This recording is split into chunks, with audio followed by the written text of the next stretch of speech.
Hello, hello, hello, hello, hello, hello, hello, everyone, ladies and gentlemen. Welcome back to the fifth dimension. It is time for another juicy, spicy episode, and this is an episode that you guys have been wanting to hear about for the longest. And for those who don't know, yes, back in the day and up until now, I grew up with this game. I am a Yu-Gi-Oh fiend. But I had to bring on another awesome Yu-Gi-Oh fiend when it comes to the fifth dimension. My boy, Rhymestyle! How are you doing? Oh my god, there it is. I'm doing good. The entire time, it took so much power in me not to scream balls in the middle of it. Balls, okay. That's really what you were going for? Alright, nah, I see you.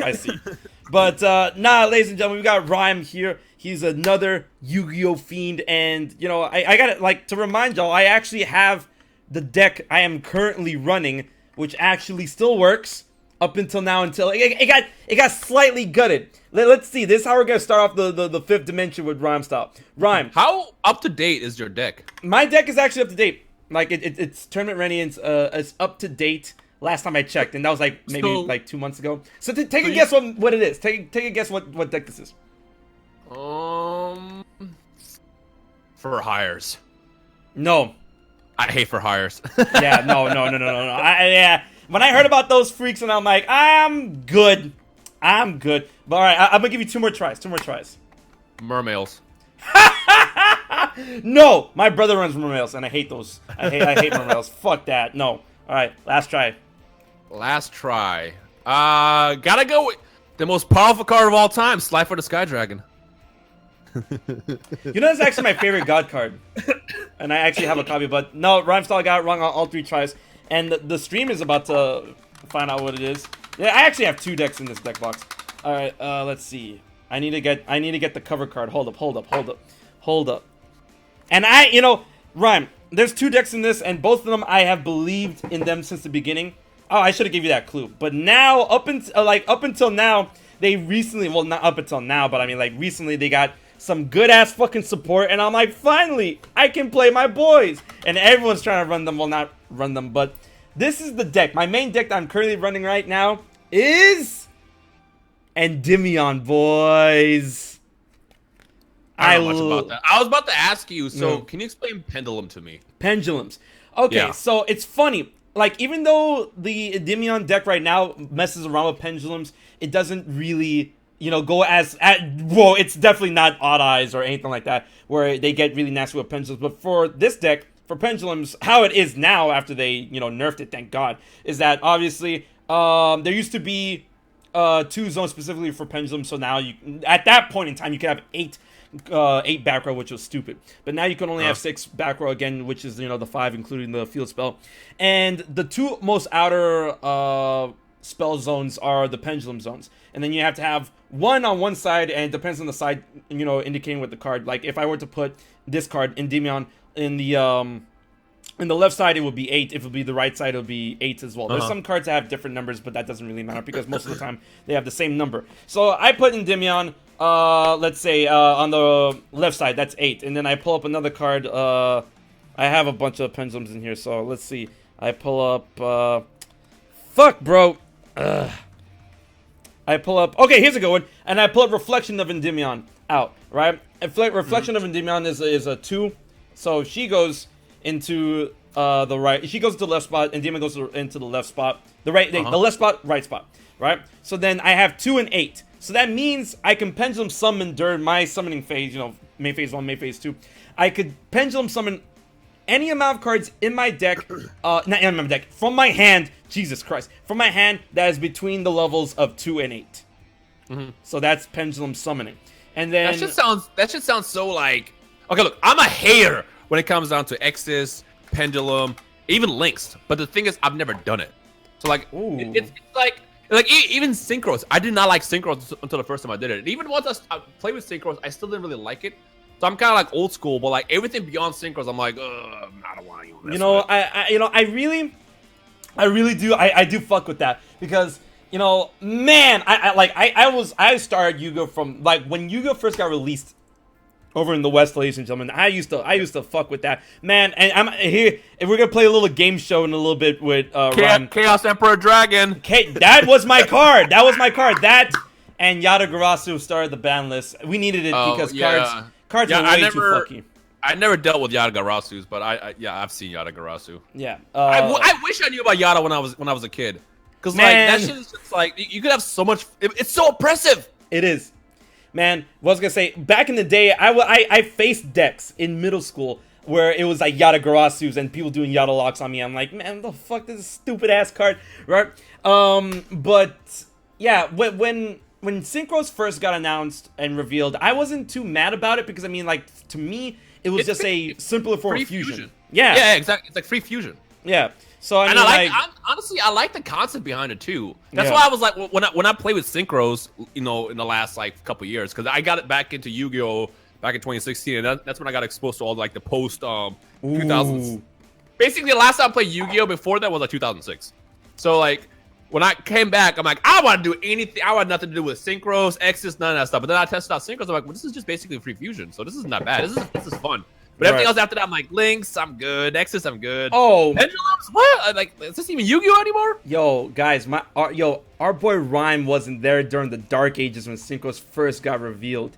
Yo, you don't know back in the day the horrors of Dark Strike Fighter. No, not at all. Oh my God, this is gonna be great. Oh, this stream is gonna be. Oh, I already know this stream is gonna be great. It's gonna be full of story. It's gonna be full of story time. But before we get into that story time, hold that thought. But since you know, me and Rhyme are both OG fans of Yu-Gi-Oh, we're gonna play the little game I like to call Name That Booster Pack, where Rhymestyle is going to try to name all of the OG worldwide booster packs in order up until Series 2. Right? I was gonna say, does it have to be in order? In order.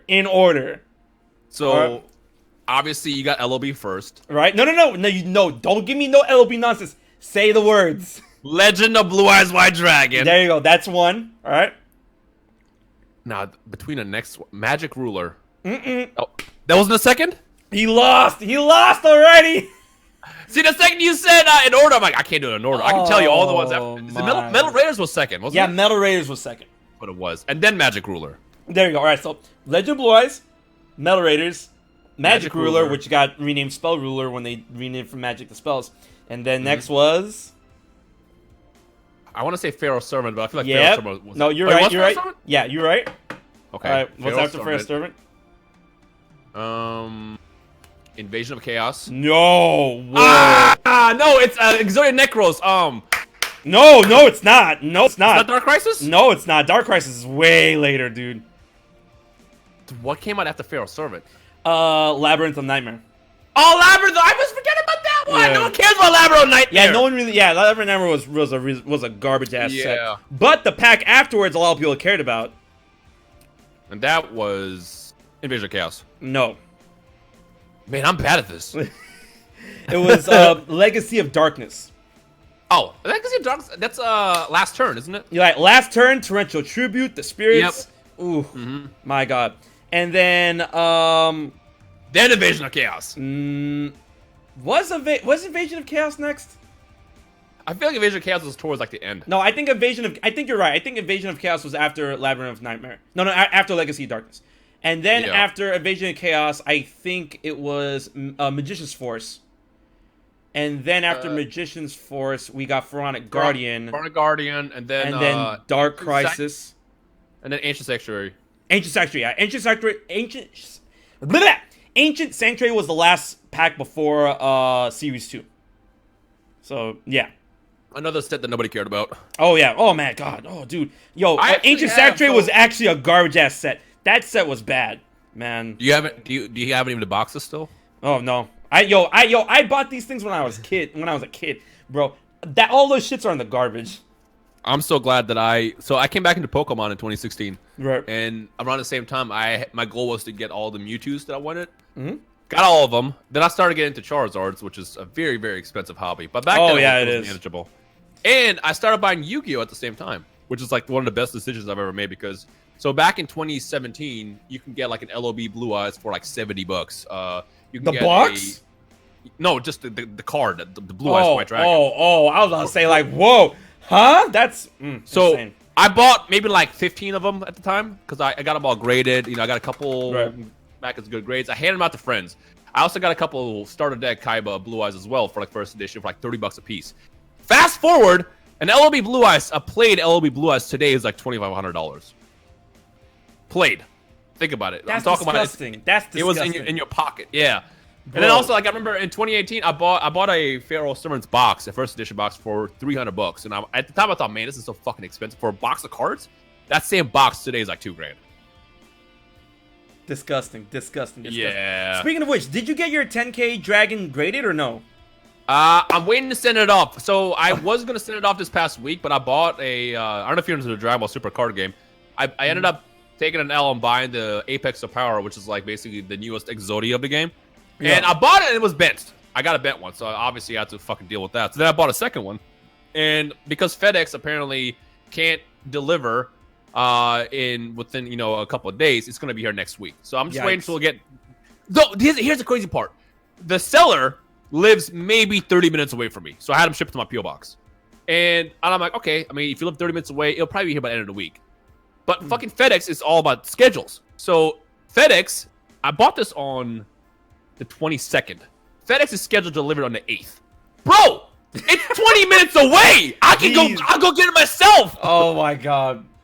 I saw you tweeting about that, and I'm like, yo, man, I'd be big mad about that shit too. Like the second he emailed me and said, I'm going to FedEx after work, I'm like, oh no. You know what? It can't be that bad because I've never had a good experience with FedEx before, and I mean, as long as the condition of the car is cool, I'm fine. Whatever, I don't mind. Like, yeah, people really don't know that this shit is money. Like, what the fuck, like. Yeah, I'm so pissed because the motherfucker that sold me the Apex of Power originally. Like the way people sell cards on eBay is they take pictures with terrible lighting, and you look at it, you're like, oh, okay, that's pretty good. But then you're just like, oh, okay, I see why you had it in that certain view and angle. You completely just hit the bend. Like, come on, bro. Jeez. Yeah, so I'm hoping the second one I got is in better condition, and then I'm gonna send it all off on Tuesday. But the 10,000 Dragons are gonna be a 10. There's no reason why I hope so. It's a 10 because man, like that's gonna be money. Because I was talking with my boys not too long ago. So a current 10 grade 10K dragon, I think isn't it going for 1,300 right now? No, so the card by itself is like 1,200. People listed their 10Ks. People listed their 10Ks graded for like $4 or $5 grand, but I don't think there's any sales data, so it doesn't matter. Right. So I don't know how much you're into. It's very recent. So yeah, like I don't know how much you're into like the collectible side, but what a lot of people do is they inflate the prices. So for example, I tried to buy a Japanese Game Boy promo Lugia a month ago. Right. It's like a $200 card as a PSA 10. Nobody cares about it. So what happened was somebody listed theirs and they sold it for $1,000. And I'm like, the fuck? Like, that's too much for that card. Right. So what happens then is people see that and they think, oh shit, that's what it's worth. Price jacked up. Yep. Yeah. So then they all list their cards, and again, no one's fucking buying them. What ends up happening is now that $200 card is like $600 instead. And then once it starts selling for like $600, that's the new value for it. No, because by the way, I dealt with all that shit back in the day, especially when like, cause I don't buy cards to collect. I buy cards to play them. So when like they get jacked in price, I'm like, bro, I need this shit. Yo, I was there when that whole man. See, yo, Rhyme, like you're here feeling the skinny now. Yo, Rhyme, I was back in the day. I was feeling that skinny back in the day when I was trying to run Tempest Magician. Yo, and that's the story we're gonna get into now with Tempest Magician, Dark Strike Fire, and that Blackwing Armor Master. Oh my god. No, Rhyme, I got fucked in the man. So this is what happened, right? Let me go memory lane. Back in the day when Synchros first came out, as with all Yu-Gi-Oh Pokemon, all those card games, I dipped my foot into all of them and shit. And as soon as new cards come out, they always start doing some fuck shit in the beginning, and everyone knows that. And then they like, will we put this card out now and we balance it later, right? No, what the fuck, right? So there's this card. Right? I'm pretty sure you've heard of Blackwings, right? Yes. Okay, so this was during the day and age, and people in the chat know this. This was during the day and age when it was Blackwings Unleashed, right? Where like Black Whirlwind was at 3. There was really no like bottleneck. The only card that could bottleneck Black Wings was Kaiser Coliseum, and that shit got banned. And I was running that card ever since it came out in the first fucking set. But nah, it was like Kaiser's garbage. Kaiser's garbage. Like, no, this card is busted. What happened? Black Wings come out. Ho ho! Welcome back, old friend. Put 3 of those shits in my deck, and I'm like, oh, I summon Blackwing. Okay, Kaiser. Oh, okay, I summon another Blackwing. You can't. What you mean? Kaiser. What's Kaiser? Reads Kaiser. What the fuck? Like, how old is this card? Old as fuck, bro, and it never got hollow when it should have been. Anyways, the story is that there was this card called Dark Strike Fighter. And it was a Dark Synchro monster, right? However, the material needed for Dark Strike Fighter was incredibly lenient. All it needed was a tuner and a neural monster. It didn't need like a dark tuner, dark monster, or it didn't need anyone specific. It's just like tuner, monster, make him. Any deck can make him, right? And he's a dark type, so automatically he fits pretty well into the dark archetype of Blackwings and whatnot. And as we all know, Blackwings back at their prime, and we're talking right now in their prime, are able to flood the field relatively easily. First turn, no cards in the field, Sirocco, right? Sirocco's on the field, you pull out, Drill. You put out, you keep Collude in your hand. But you summon all these freaks, right? And then, I forgot who was the most easy famous. Oh, Gale! Fuck! Gale the Whirlwind! Yeah, fuck that card! So, you can summon Gale pretty easily, right? And that card was busted. 3-star tuner. You can, like, literally, that's... Run! This is the... Dark Strike Fighter was a 7 level synchro, right? Gale was 3-star. You take that motherfucker and you bring out the Drill bitch, which is 4-star. That's easy right there. You summon Gale, you summon Drill. You summon Drill and you summon Gale right there. They're right there, right? So you summon these 2 freaks, right? You synchro them, becomes Dark Strike Fighter, right? Before Dark Strike Fighter got errated, all right, got rewritten. This is what he did, all right? Dark Strike Fighter on the field. You can sacrifice any number of monsters on your side of the field to deal damage to your opponent equal to its level times 200, right? And as we know, Black Wings flood the field. So by the time you have Dark Strike Fighter on the field, you probably already have 3 other Black Wings. And you like, they could be 4-star, they could be Gale, they could be Gale, 4-star Armor Master, whatever the fuck, right? And you take out Sirocco, 5. That's a 5-star. The Drill bitch, 4-star. You take out another one, that's already a good amount of damage, right? And Dark Strike Fighter can sacrifice himself, and he's a 7-star already. So you can literally, yeah, exactly. You can literally OTK if you play it smart enough. And I'm like, and when that card first came out, he was a menace. He was like $100 trade card. And I'm like, bro, they recently, not recently, but recent enough, they rewritten him so that he can only sacrifice 1 monster 1 per turn. And I'm like, damn. I fucking hate Aratharas. I don't know what it is. Like, Aratharas just fucking bug me. Like, it's like, how do you release something, you make people buy it, and then you're like, hold on, let's change that real fast. Because the same shit happened to fucking, like, what's it called? Chaos Emperor Dragon, because they brought that back. Yeah. It's been errata. Yeah, it got nasty errata, dude. When you talk about that, I threw it in the chat. I'm sure you heard of Red Eyes Dark Dragoon. Bro! And actually, I have the tin right next to me right now. You can don't open it. Don't open it. Don't do that to me. Don't make me mad, because I heard that tins are now randomized instead of yeah, it's not guaranteed. Yeah, they're not guaranteed. So it's funny how he brought that up, because the second deck that I actually run, besides my Endymion, is a Dark Magician deck, and I'm like, I need that Dragoon motherfucker. I need him. I need him. So he's only in a tin. Yeah. Ugh. And a randomized tin. Ugh. I'm gonna open this tin right now. No, Rhyme, what the fuck? So I mean, I bought 4 of these. I got them on the way, but this Konami sent this to me. Right. I think it either arrived yesterday or arrived today. But fuck, actually, maybe I should do this on video. Wait, fuck it, let's open. Wait, hold on. Someone saw it in my video. Wait, Sacred Swords of the 7 stars in Dark Magician? Hell yeah, the fuck? I run 3 Dark Magician decks. The point of the matter is to get my Dark Magician out so I confuse them into these fuckers, right? If I have to sacrifice a Dark Magician in my hand in order to get draw power, so be it. The fuck? You know, we get Dark Magician out. Cool. And then all I need is one to fuse into Dark Magician of Dragon Knight, Dark Paladin, or, you know, use them to make Ebon Illusion Magician, all that jazz and whatnot. And once I have one, I can use Eternal Soul and all that other shit in order to keep that one alive. You know, it's free real estate. I don't care if I have to make my deck. Go ahead. My first Prismatic is Neo's Fusion. Oh. Is anyone really running Neos? What the fuck? Super Anti-Kaiju War Machine Mecha Thunder King. That's a fucking mouthful. And then Infinite Track Mountain Smasher is the second Ultra. So this first pack was trash. Oof. And the thing I don't like is they kept the Dragoon just ultra rare, so you have 2 chances per pack. But like, I want to get a prismatic version of that. Here we go. Oh, is Rhyme gonna pull the card that I need? What card do you need? I need the Dragoon. What the fuck? Oh, just a Dragoon? Yeah. Let's see. Bye Damage, super rare. Unchained Soul Anguish, super rare. Prismatic is Draco Master of the Tenyi. Infinite Track Harvester, ultra rare. What the fuck? Mantis Marble Rock is the second ultra rare. So the second pack sucks too. All right. Jesus, yo, Rhyme is just not having it right now. See, I'm glad I opened this off camera because this would have been on camera, would have been trash. Our last pack though. All right. Here we go. I got 4 of these coming, I think, in the next couple of days, so I might just do it on camera then. But I mean, I really just don't feel like doing a single video off of just a single tin.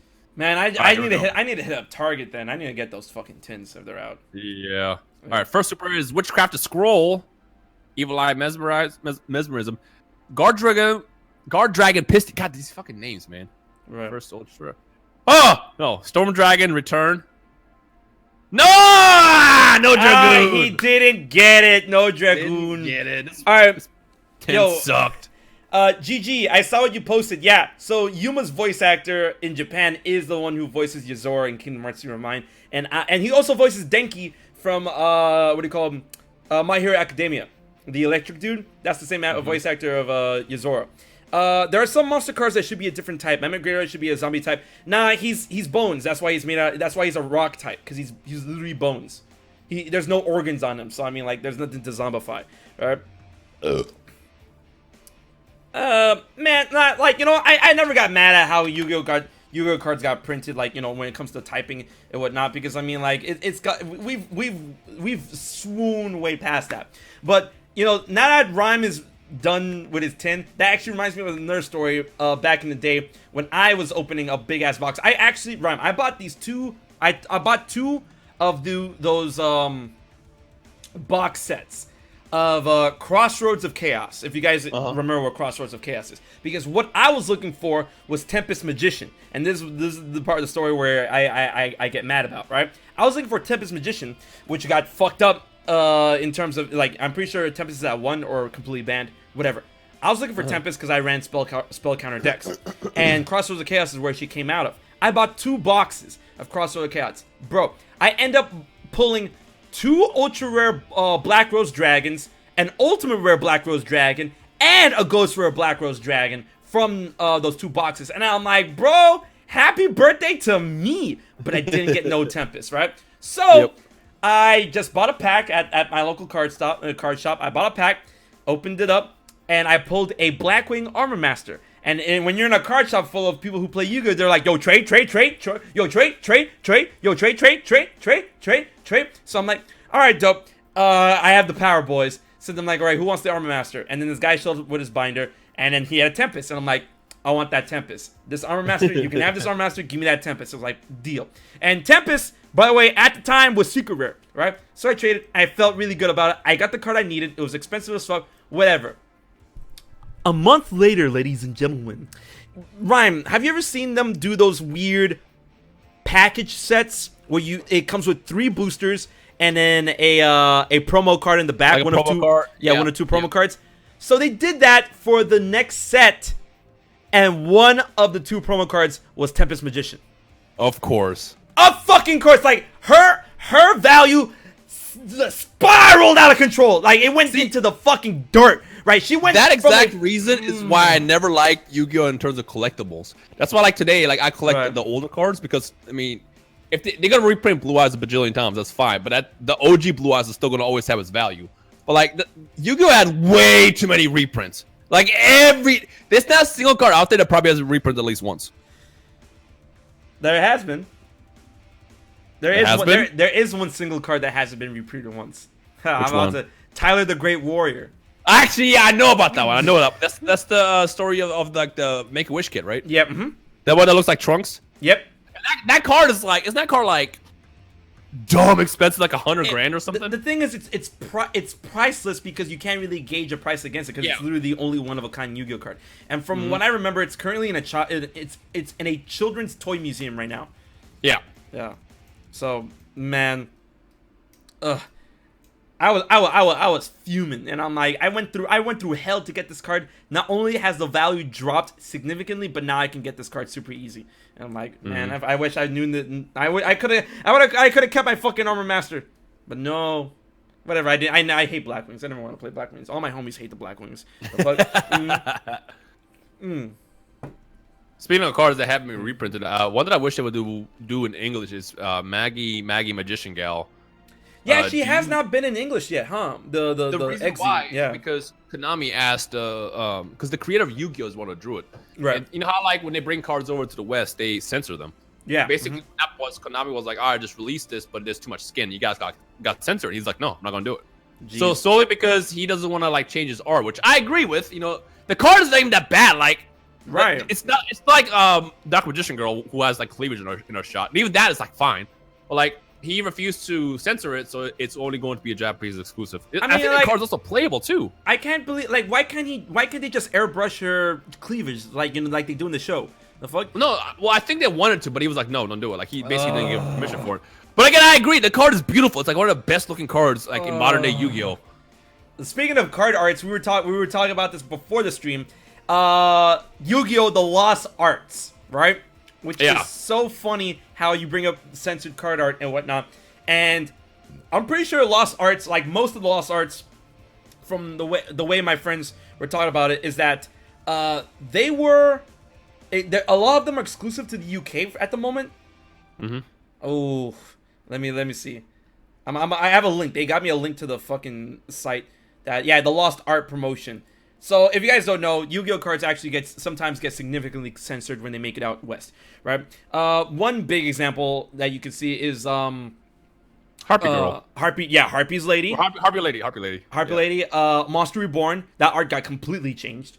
Exodia was also censored too. I don't know why Exodia was censored because it was just a star behind them. Yeah, the pentagram. Religious shit. Right? They changed Dark Magician. They changed the literal Dark Magician circle because of that. Because the original Dark Magician circle looked very akin to a pentagram. Because he's black magic, black magician, whatever. And they changed the Dark Magician circle completely. And Exodia was trapped behind. Well, the reason why he was trapped is because he was trapped with literally the spellbinding circle, which was a what do you call it? It was an edit and a play on the dark magic circle, and they changed the art for Spellbinding Circle, which in my opinion actually looks better in the West than the original and whatnot. Yeah, so I agree. They changed that for Exodia as well, and it's funny because Spellbinding Circle didn't even come out till Metal Raiders or whatever. Raiders. Holy shit, there's a lot of these cards, and I'm gonna post a link in the chat for you guys to see them yourself. Apparently, there's these events that allow you to get TCG, not OCG, but TCG English version of cards that are not censored in the way they were in the West. With Tragedy, that's so funny. Tragedy, I actually had that card. I ran it. Tragedy in the West, which is still kind of dark. It shows a woman screaming in an alleyway, and it shows like a dude in a coat behind her, and she's about to get murked. Right, that's the Tragedy. But in the original, it's literally just a guillotine. Right, and I'm like. Honestly, Rhyme, I believe that the Western version of Tragedy is a lot more darker than the original version. When I think about it, some do kind of get better. Yeah, there's that because honestly, I'm gonna be real with you. I like the original Monster Reborn better than the original. Like our version, the original one better. Yeah, like it's a lot more unique. Certain cards that when they were censored became just better in the end. At least, in my opinion. Yeah. And then what do you call it? Premature Burial is another example because Premature Burial, it was a cross tombstone, and then they just changed it to a regular tombstone or whatnot. And yeah, so that's like one big idea behind the lost card arts. But like Rhyme said, some of them do get better when mostly on her, like, because they get more creative, and when we get more creatives, sometimes we look for silver, but we find gold or whatnot. Yep. But one thing, because we are talking about all things Yu-Gi-Oh! We've been talking about the cards for a good minute, and of course we're gonna go back to the cards. But here's a question for Rhyme: What is your favorite Yu-Gi-Oh! Series? Oh my God! Everyone's gonna hate me for this. I like the original Duel Monsters. And I know. When it comes down to it, always comes. Who's hating? Who's hating? What the fuck? Mostly people love GX. I never finished GX as a kid. I actually revisited GX probably a year ago, actually, for the first time. GX is the shit. Oh my God, GX is my jam. I started watching it, but look, I'm gonna be real with you. I love the English dub of both of these shows just because it's not the same shit. Obviously, they changed a lot of dialogue, but it works. Dog, you can't tell me, looking at the original Duel Monsters, you can't tell me that English dub Kaiba is not one of the greatest anime characters of all time. You mean Brock? Is that his name in Japanese? No, Brock he's the same voice actor as Brock from Pokemon. Oh yeah. Oh my God, but Kaiba, Kaiba is one of my favorite. Yugi, Kaiba, the whole gang, Joey, Tristan, Taya, Mai, the whole OG gang just made you feel at home when you're waking up, eating your Cheerios in front of a screen of Yu-Gi-Oh! Man, but that's why I buy stores, because I grew up with that. I feel like what you grow up with, you're gonna stick to. It's kind of like when it comes to Dragon Ball. Whatever Dragon Ball game you grew up with is always going to be your favorite game of all time, even though some are way worse than others. But if you grew up with it, you're gonna stick to that game regardless. Same thing with Yu-Gi-Oh! Whatever Yu-Gi-Oh! Series you grew up with is gonna be your shit. Yeah. And honestly, here's the thing for me. I love the original Yu-Gi-Oh! Because that's what introduced me and the world. Because the Yu-Gi-Oh! Storm, when it first started, Yu-Gi-Oh! Took the world by storm when it got dubbed. And Dan Green as Yugi and Yami Yugi, Pharaoh Atem, whatever.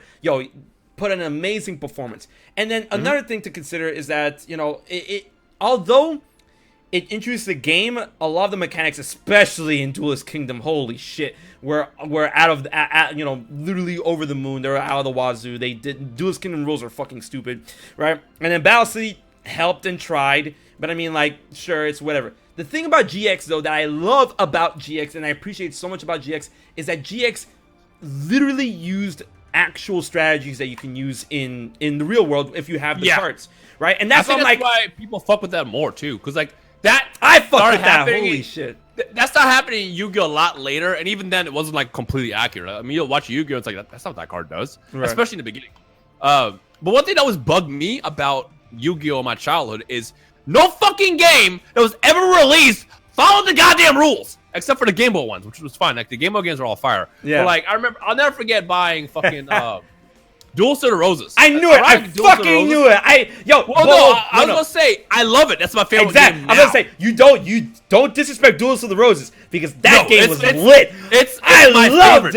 Oh my God. But at the time, when I was, mouth breather, 15-year-old Dino or whatever, I got that game. I'm like, oh shit, they got the card summon animation. This is about to be fired, and I'm playing. I'm like, what the fuck is this? This is chess. This is stupid. And I remember I was so mad I just didn't play for the first 3 months. But then I went back to it. I'm like, yo, this is fun, and then it became one of my favorite Yu-Gi-Oh! Games of all time. But it still bugged me. Every game that came out, I'll never forget, Forbidden Memories came on the PlayStation, and I'm like, this is not fucking Yu-Gi-Oh! Where are these rules coming from? Who the fuck designed this?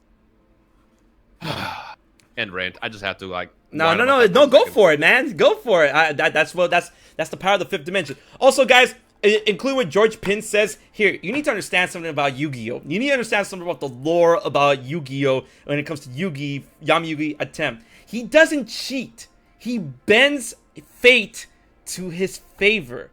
Oh, but that's cheating. No. You need to understand. That's literally the power of the Millennium Puzzle. You know how the Millennium items all have, special abilities and stuff. Millennium Rod can take over people. The Millennium Ring could search out things. The Millennium Necklace could look into the future. Millennium Eye can read your mind.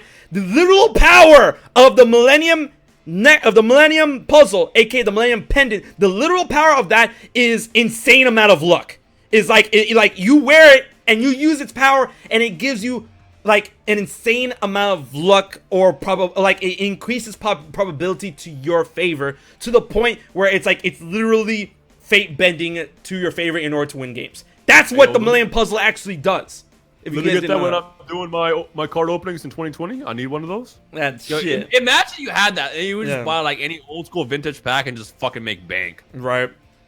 So yeah. Okay, so the puzzle cheats. Got it.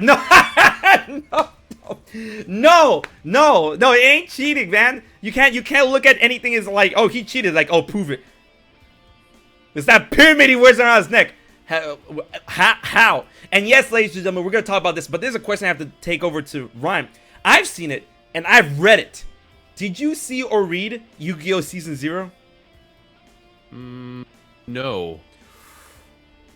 Oh man, Rhyme. When you get the chance, I recommend reading it because the manga does it better, in my opinion. Because like, here's to put into perspective. Season 0 of Yu-Gi-Oh! Got animated by Toei, and you know how sometimes they get lazy with their animation, right? Right. So I recommend reading the original manga right before they get up to the whole Duelist Kingdom thing, and the manga. Oof, yo, Rhyme, I know you've heard the memes, you've seen the memes. Back in the day when Yami-Yugi used to kill people, that is Season 0. Like, that is before Duel, like, in the manga, Duel Monsters was actually called Magic and Wizards, right? Mm-hmm. That's what it was. That's what the card game was called into the manga until it got, errated, to Duel Monsters, whatever. In Season 0, Yami-Yugi was a fucking maniac. That dude was a fucking psychopath. He was literally a vigilante killer, like handing out like deadly justice to those who fuck with him or Yugi's friends, right? Mm-hmm. I remember there was one episode / manga, and I'm gonna say the manga because the episode actually neuters it. So what happened is this before this is why he's called the King of Games, because he would challenge them to penalty games, aka shadow games, whatever the fuck, by whatever he had or what was available, not Yu-Gi-Oh, not the Duel Monsters game. So one of my favorite things is that like they kind of messed around with it in the anime where Yugi and Joey go meet up with Taya. And they don't meet her with Taya, but they go to a burger joint, and Taya's working there, and she gets all like scared. So the original aspect to that was that they go meet with her. She's there, blah blah blah. She gets flustered. She's like, "Oh, I'm gonna kill you guys if you tell them that I'm not young, if I'm too young to work." Yada yada yada. Long story short, an escaped convict, a shooter, rolls up to the what do you call him? To the burger joint and holds Taya hostage, right? Because he's on the run and he needs meet my demands or I killed this girl, blah blah blah blah blah, or whatever. And he knocks out everyone. He knocks out little Yugi. Little Yugi becomes Yami-Yugi, and he's like, "Oh, I challenge you to a penalty game." And then he's like, "Man, what the fuck? I could just smoke you right now." It's like, "Oh wait, you don't got the balls to play with me?" He's like, "Man, whatever." So the game was that you can choose one finger from both your hands in order to win the game or take out your opponent, right? And he chose, I should say this by now, in order to get close to the guy, he was bringing him vodka, right? He brought him vodka. He's like, "Oh, I'm here to pour your drink, blah, blah, blah." That's how he got close to him in order to challenge him to the game. The guy's like, "Oh, I'm going to use my, my trigger finger, because that's the finger I want to choose." So, like, the finger on the trigger and the gun, that's the finger I want to choose. And then Yami-Yugi's like, "Okay, I choose my thumb," right? And then he's like, "Okay, cool." And then he's like, "All right, begin game," right? So then he's like, "Okay, the game started." He gets ready to shoot Yugi. He's like, "All right, you lost." And then Yugi's like, also the guy has a cigarette in his mouth. I keep leaving things out. He has a cigarette in his mouth, and Yugi has this fucking... what do you call it? Zippo lighter, and he flicks the fire with his thumb because that's the only finger he can use. And he's like, "Oh, let me light your cigarette first." And he's like, "Oh, you know what? That's fine. You can light my cigarette." And as he's doing this, he's pouring vodka into a cup. And as he's pouring vodka, he literally... Oh my gosh. Yeah, he has his hand... The dude's other hand was literally in like, a kind of 90 degree angle. So Yugi lit his cigarette, but then dropped the lighter onto his hand that was pouring the vodka in a way that the lighter was balanced on the on his hand, right? And it was still lit. So the guy's like, "Bro, what the fuck?" And then he's like, "Yeah, by the way, that vodka you're pouring, it's like 90% alcohol. So if you try to shoot me or use another hand, you might lose your balance, and that what do you call them? The lighter could, drop into the vodka and set you on fire, because the dude's freaking out to the point where, like, the vodka is literally spilling over the cup onto his lap. So then he's like, bro, what do I do? What do I do? I can't do anything, because if he shoots the gun, the recoil is going to make him tip the balance of the lighter. And then Yugi's like, I won. And then he takes Taylor's like, Taylor, let's get out here, right? So then the guy's like freaking out. He's like, what do I do? What do I do? What do I do? He freaks out so much the fucking lit cigarette in his mouth drops from his mouth and sets himself on fire. And then, like, he dies. So then that's one example. That's just one of, like... That's season 0? I gotta get into that. Yeah. So that sounds fire. But the anime actually neutered it to the point where instead of the guy actually getting lit on fire, he puts the gun down and takes the lighter and unlights it, right? And then Yugi's like, oh, you cheated, and then he does a fucking mind break to him, and then he believes he's set on fire, but he's not really set on fire. That's what happens in the anime. I'm like, man, what the fuck? Man, that neutered. Yeah. So. Yeah. That sounds fire. I gotta get into that. I'm probably hopping to that after I get off the call with you. Oh yeah, no, dude, it's crazy. The amount of shit, like, he almost... Here's the funniest thing. Mokuba in season 0 was a fucking shithead. That little bitch was such a shithead. Like, he was Omega shared. And Yugi actually almost killed him in season 0. Like, he straight up almost died. And then it was like, oh man, after that, Mokuba was all like, yeah, I'm not gonna fuck with this guy no more. Actually, he did fuck with him again afterwards. He did like the stupid like Pod Monsters game, and then Yugi almost killed him again. And yeah. Oh, is that where Green Hair Kaiba came from? Yes, Green Hair Kaiba comes from season 0. Yeah. Okay. Yeah. No, I've seen that. I've seen that part. Right. So and that season actually like leaves out a lot of the things that happen in the manga and whatnot. And bro, it's wildin'. But all right, moving on to the next piece of Yu-Gi-Oh lore that Ryan needs to get into. So wait, you're telling me you finished GX or you didn't finish GX? I didn't finish GX. You did not finish GX. So Where did you end? Here's what happened. I was 20 episodes in. What happened. Where were you? Like, where do you remember? Where were you? I would have to go back and rewatch it. I don't remember. So this is what happened. I started watching it. I'm like, oh, this is dope. And I'm going in. I'm watching like a couple episodes a day. And then my dumbass made a mistake of looking up to see how long it is. I thought that shit was like 60 episodes long. No, that's just like 200, 300 GX long. Is long. Yeah. Like, and the second I saw that, I'm like, all right, this is getting benched. And it's like One Piece. It's like, I don't want to sit through 300 episodes of it. However, it doesn't mean I don't want to watch it. I still want to get back to and finish it because I heard nothing but good things about it. I want to get into the Yubel stuff. I want to see the Seika Beats. I want to know all that shit that I know about that. Ooh. So you're still in season 1 of GX. Yes, very, very behind. So can I talk to you about anything that happens? Do you care? Go ahead. No, go ahead. Bro,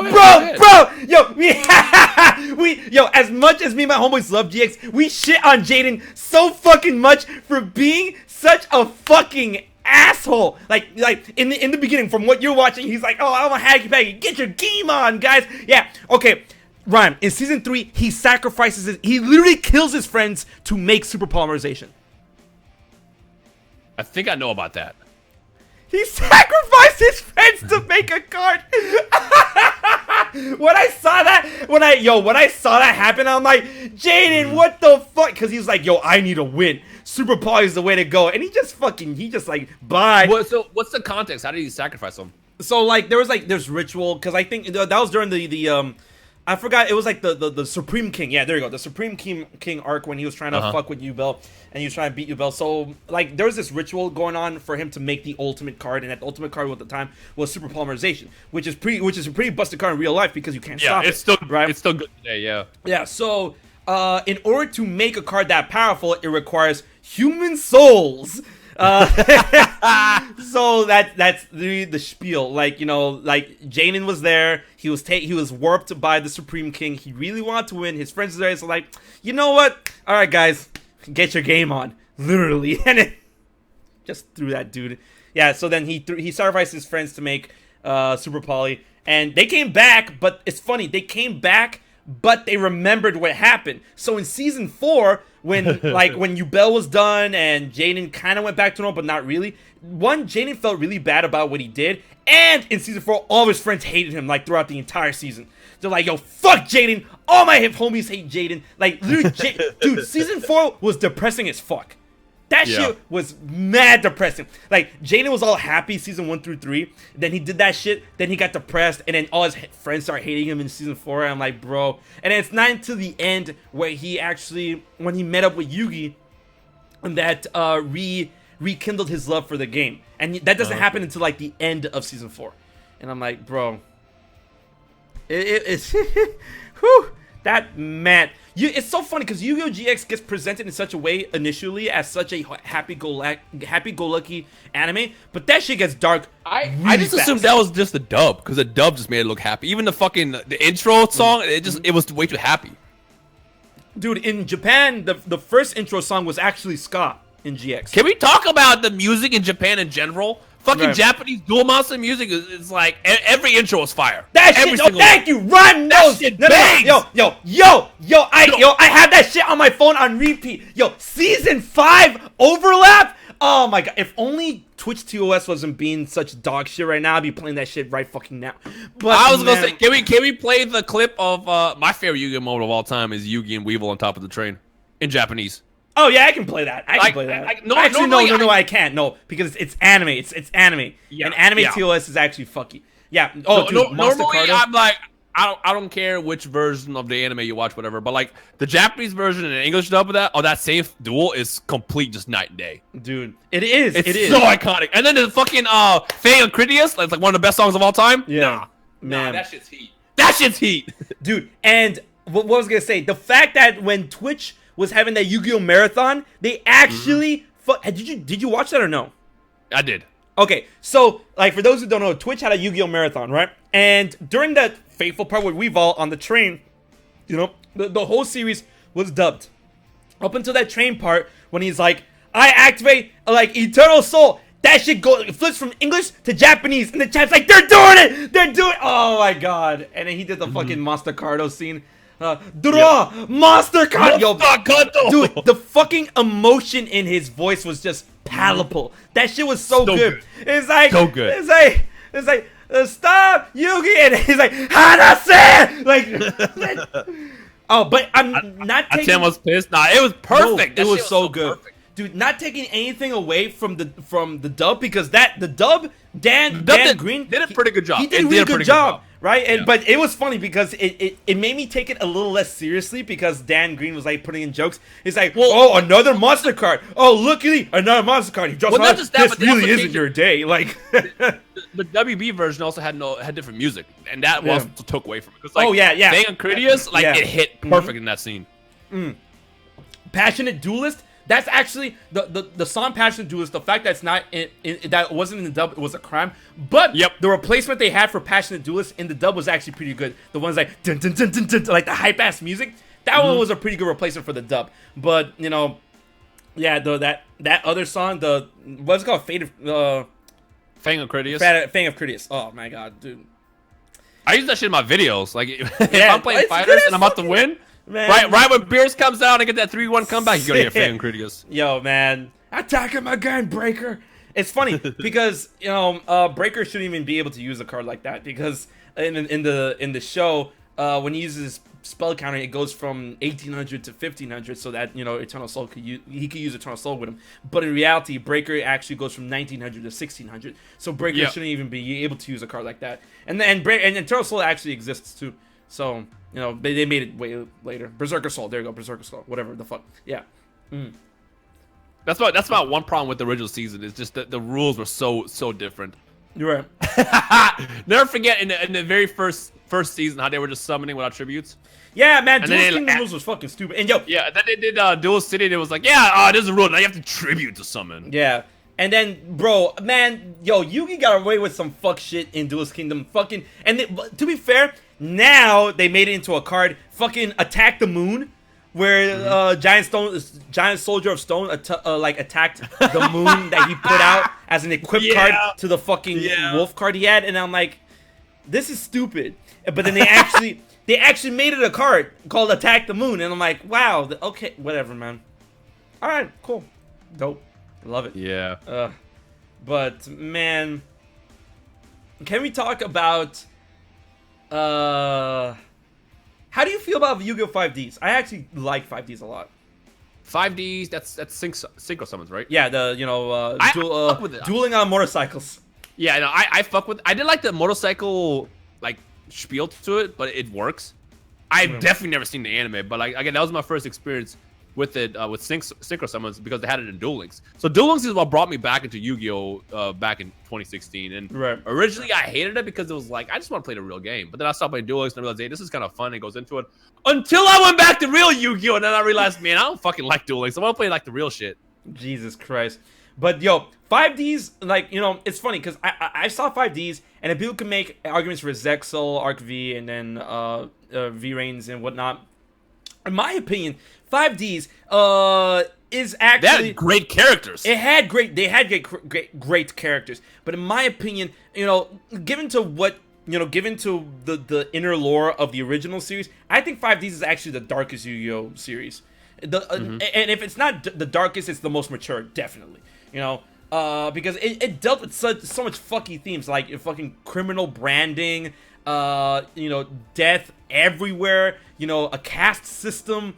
Bro, that shit was fucked up. Like the second fucking opening rhyme, I don't know if you saw the second Japanese opening of 5Ds. Literally, the opening, the opening shows how Yusei's dad dies. That's literally the opening. The first 2 seconds of the opening shows how he dies. And like, what the fuck? Yo, this is Yu-Gi-Oh! Right, okay, yeah. I love the fact that Yu-Gi-Oh! Had so much dark behind it. Yeah. Considering the fact that when they brought it here in English, they created a Shadow Realm.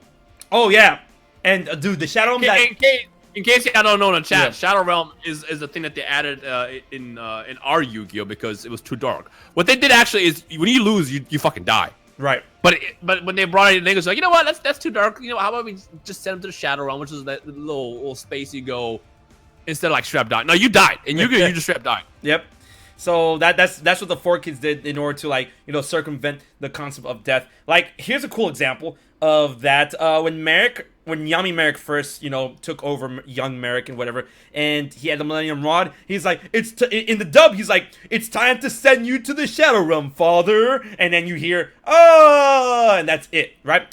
In the actual Japanese anime, it turns out the Millennium Rod actually has a fucking dagger under it. So he takes the dagger out and stabs his dad to death. And then you see him, like, the dad's crumpled body on the floor and just, like, blood splattered on the wall and shit. And that's what happened. That's what happened, right? But in the dub, he got sent to the Shadow Realm because, you know, you can't show death. But honestly, out of all of the concepts of all the stupid dubbed concepts that were made for anime, I feel that the Shadow Realm was actually one of the best, along with fucking Rhyme knows Home for Infinite Losers. Dude, Hiffle, I love Hiffle. I love that shit, man. That because it's so fucking like. It's hell, but the thing that fucked with me as a kid is I used to see hell on shirts because I used to get like the uncut VHSs to watch the shit, and now it would say hell, and I'm like, hell? How come in the Cartoon Network it's just HFIL? Like, I don't understand. And as a kid, I didn't realize that they were censoring shit. But like, looking back, it's so fucking stupid. Home for Infinite Losers. It's like, such a funny ass name. Like, yo, you get your ass beat, you get sent to the Home for Infinite Losers. Like, yo, imagine holding a L on your fucking forehead that big. When you're like, yo, Frieza got his ass beat by Goku, loser of infinity, right there. Just get branded with that shit. But the thing that was funny about that, like, they didn't even have to do that.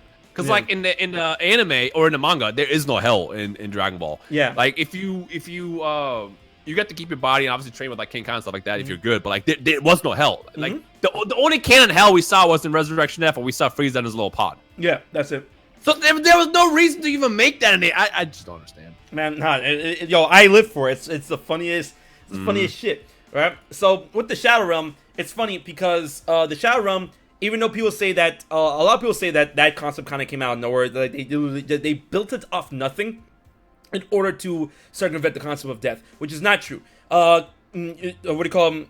The 4Kids dub company, production company, they actually looked through Yu-Gi-Oh! Extensively in order to come up with the concept of the Shadow Realm, and they used shadow games, which is actually a legitimate thing in Yu-Gi-Oh! In Japanese and English. They used the concept of shadow games as a base for the Shadow Realm. Especially like the big thing that made the Shadow Realm like possible, like is seamlessly possible within the dub was the one Shadow game that Pegasus and Yugi had at the end of Duelist Kingdom, where Pegasus was like bringing him into and also in the Japanese version he was bringing him into the world of darkness, right? But then they saw that and they're like, oh, this is perfect to build around the concept of the Shadow Realm, right? And then in the dub, it's like, we shall finish this in the Shadow Realm, Yugi. And I'm like, okay, I fuck with it. So, like, the Shadow Realm, you know, a lot of people, there's people that sandbag the fuck of the Shadow Realm, but I fuck with the Shadow Realm so much.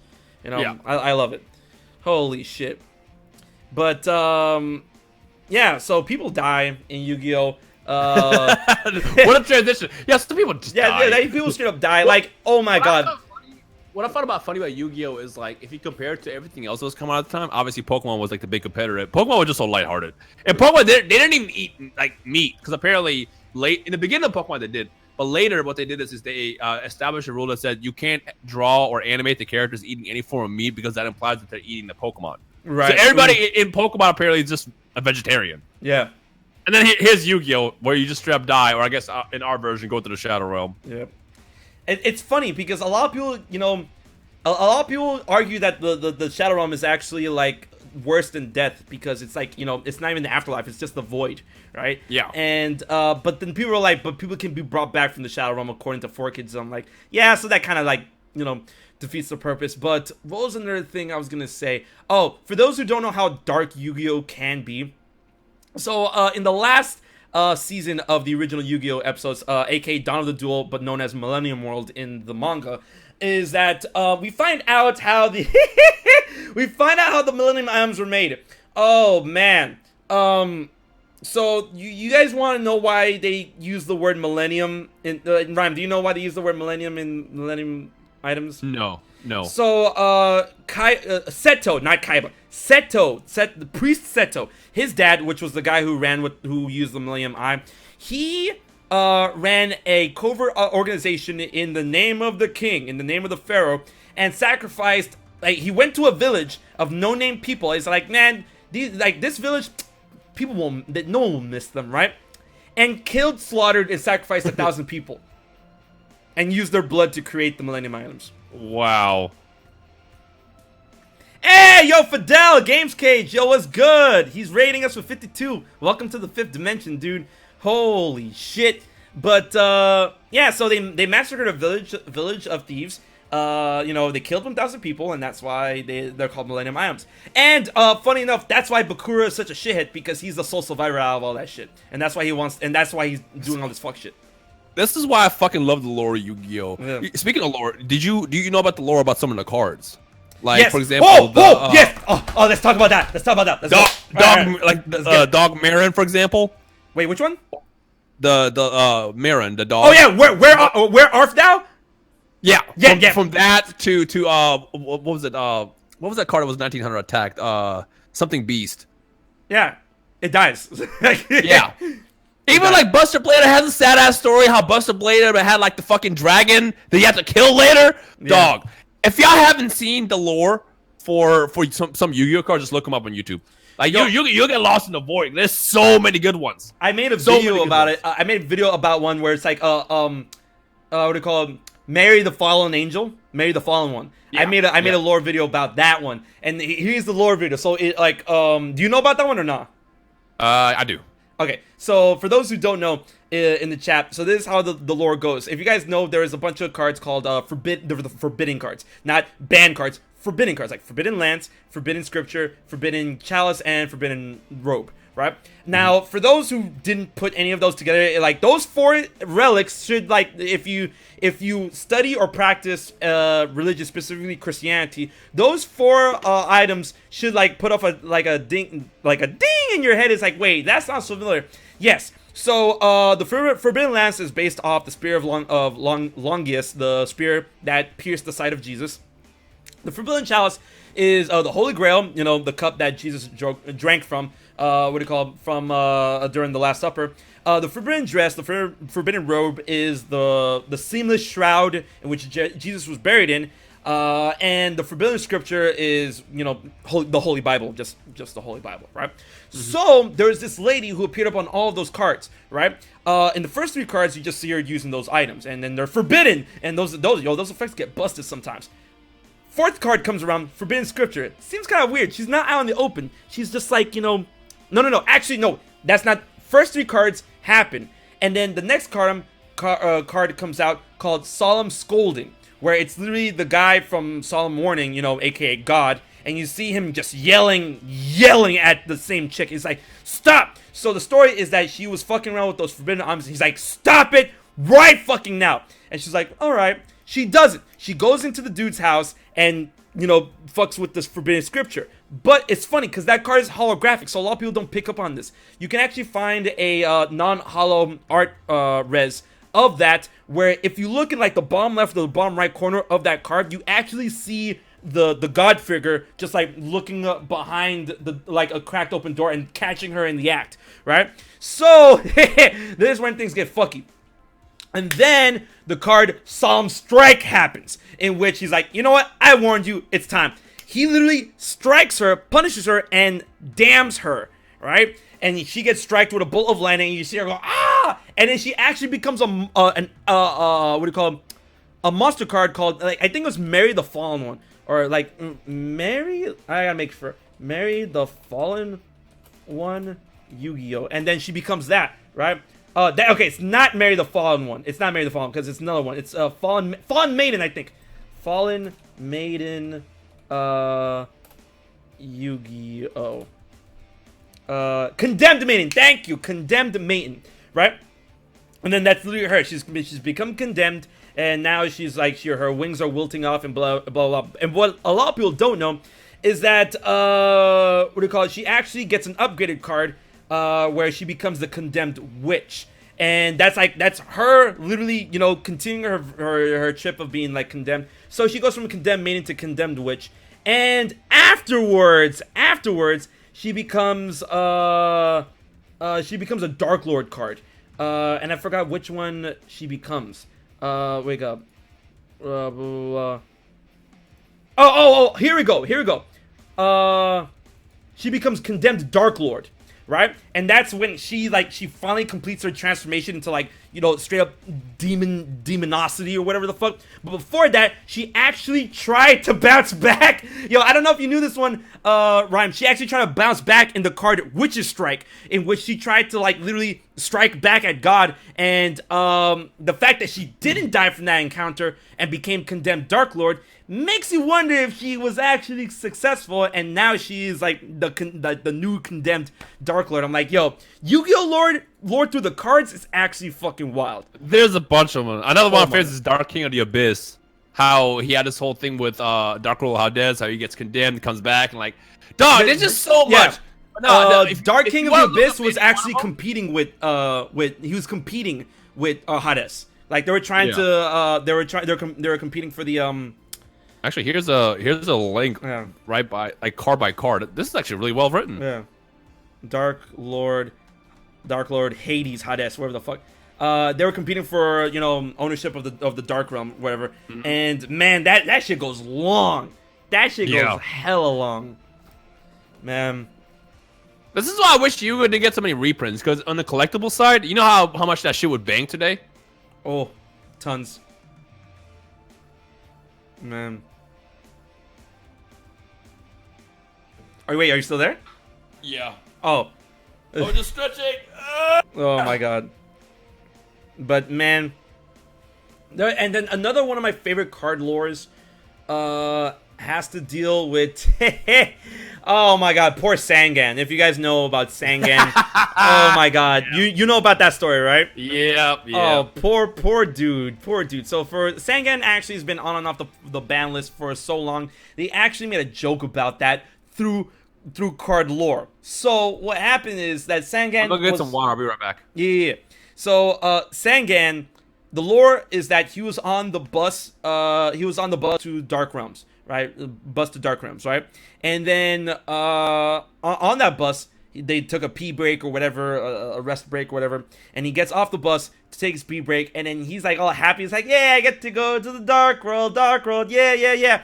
And then he makes a mistake, and he gets onto the wrong bus because his dumbass's eyes are closed, right? So the bus to Dark World goes off without him, and he ends up on the bus to Forbidden Realms, right? And which is hilarious because in the card art bus to Forbidden Realms, you see a bunch of other cards that have been notoriously known for being on the ban list in that bus, which include the 3 monsters from Tribe Infecting Virus, Yatagarasu, Cyberstein, and Magical Scientist, right?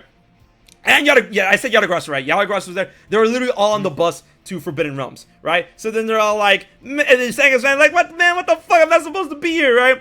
He gets off that bus, and then he tries to call a taxi in order to get a shared ride. And in the card shared ride, he's with other cards that are known notoriously being on the ban list. He's sharing a ride with the Angel from Graceful Charity, and the taxi is being driven by one of the fucking demons from Delinquent Duo, right? So then they get they get pulled over. They get pulled over and arrested. And oh my god, they get mistaken arrest, they get arrested, and then like Sanga's like just panicking, they just stuff him into the fucking police car and shit. And in the next card, mistaken conviction or whatever, he's in a jail cell just crying. He's just crying his fucking balls out. He's like, I'm not supposed to be here, let me out. And his jail cellmate is fucking Witch of the Black Forest. And I'm like, bro, Yu-Gi-Oh card lore is fucking insane. I want to know how. I just want to know how they planned that shit, because like you have to think like, well, obviously you didn't do it on the fly, because for that specific story it came down to just stuff being banned, but still like, right. With certain cards, I want to know how they plan all that shit out over the course of the future. And the thing that a lot of people don't even know about that, it fucking irks me, because like when I first found out about that shit, I thought it was like the greatest shit of all time in the Yu-Gi-Oh series. Man, I'm telling y'all, chat, if you ever get a chance, if you have like a couple hours, and I say a couple hours because you look up one, and the next thing you'll know the entire history of a fucking card. Just look at it. Just look up Yu-Gi-Oh card lore and just have fun. Yeah, it's worth it. It's 100% worth it, dude. The best lore is Gagagigu. Yes, I really like that lore. Do you know about that lore, Gagagigu? Yeah. Yep. So the lore behind Gagagigu, this is the TLDR of Gagagigu, is that he was once a villain, but then he chose the path of righteousness and became a righteous warrior, but he was once a villain. So as a villain, he struck up a friendship, I forgot how, with the Moran Captain, right? And the Moran, and there's also a story with the Moran Captain with that. So the turning point of Gagagigu becoming a good guy is told to the card, use my body as a shield, which everyone fucking ran back in the day. I was tired of that shit. Whenever I saw that card, I was like, all right, I attack, he flips the card, use my body as a shield. I'm like, fuck! So use my body as a shield happened, and Gagagigu saw that selfless act by the Moran Captain, and he became good after that. And then he thought Moran Captain had died, and he didn't die because we found out the Moran Captain lived in Warrior Returning Alive. And I'm like, bro, this fucking lore. Oh my god. Dual terminal lore is the best. Dual terminal, that's the thing, man. I used to fuck around with dual terminals, and my local card shop had a literal dual terminal, but I never got into it.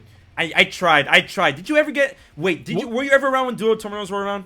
No, I was gonna say, what is dual terminal? So there were these like little machines that they would get posted up and stuff, and then you can literally scan certain cards that are compatible with the dual terminal and play like these, like they were kind of like a precursor to speed duels, and you could play the game, and then depending on your score or whatever, or whatever, how much ever money you decide to put into it, they actually vend you cards from the machine. And then they will be marked as dual terminal, and some of them were actually really fucking good, and they came with specific dual terminal rarity. But they never really caught on over here. Like in Japan, they're everywhere, but they never really caught on here, right? So I tried. There was one machine in this hole in the wall card shop that I used to go to, but whatever. Yeah, and man, dude, Yu-Gi-Oh lore is fucking insane, bro. Are you watching the new series right now? I think it's called Yu-Gi-Oh! Sevens. Man, nah. I can't do it. I can't do it. Like I said, it's unfair because it's all the new different rules that they toss in there. It just turns me off so bad. Right. And the thing is, I know if I ever gave it a chance, I would fuck with it heavy. Like I'm sure if I gave Lynx a chance and any other stuff, I would get into it. I just can't do it. But I think the biggest problem with me is when I was a kid, I was really heavily into Yu-Gi-Oh because so many people around me were playing it. You know, I had like people in my neighborhood I could always duel. You know, I come back home from school or on the weekends, we just go out there, we just duel all day. That's what we did. I don't have that today. And I know there's like card shops and locals that you can go to where you can get that stuff, but obviously, you know, with the virus going on right now, it's difficult. And even before that, I just never wanted to take the chance, mostly just because I know I have a lot of catching up to do. That's why I wish they had like this is gonna sound so fucking like old. I wish they had like an old school night for Yu-Gi-Oh where it was like, all right, you know, we got, you know, up to sync summons or no sync summons, like the original shit. There are communities that do that. So I know, but I gotta find them. If I found that, like, I would be into that shit so fucking heavily. That's why I was so heavily into Duel Links when it came out, because it was like the shit that I knew, that I was so familiar with. And that now I especially want to get away from Duel Links because they're doing I believe they're having X's. They're adding X's in the future update, and I'm like, all right, well, Duel Links is fucking dead. Oh Jesus Christ. I feel no one's gonna talk about pendulums.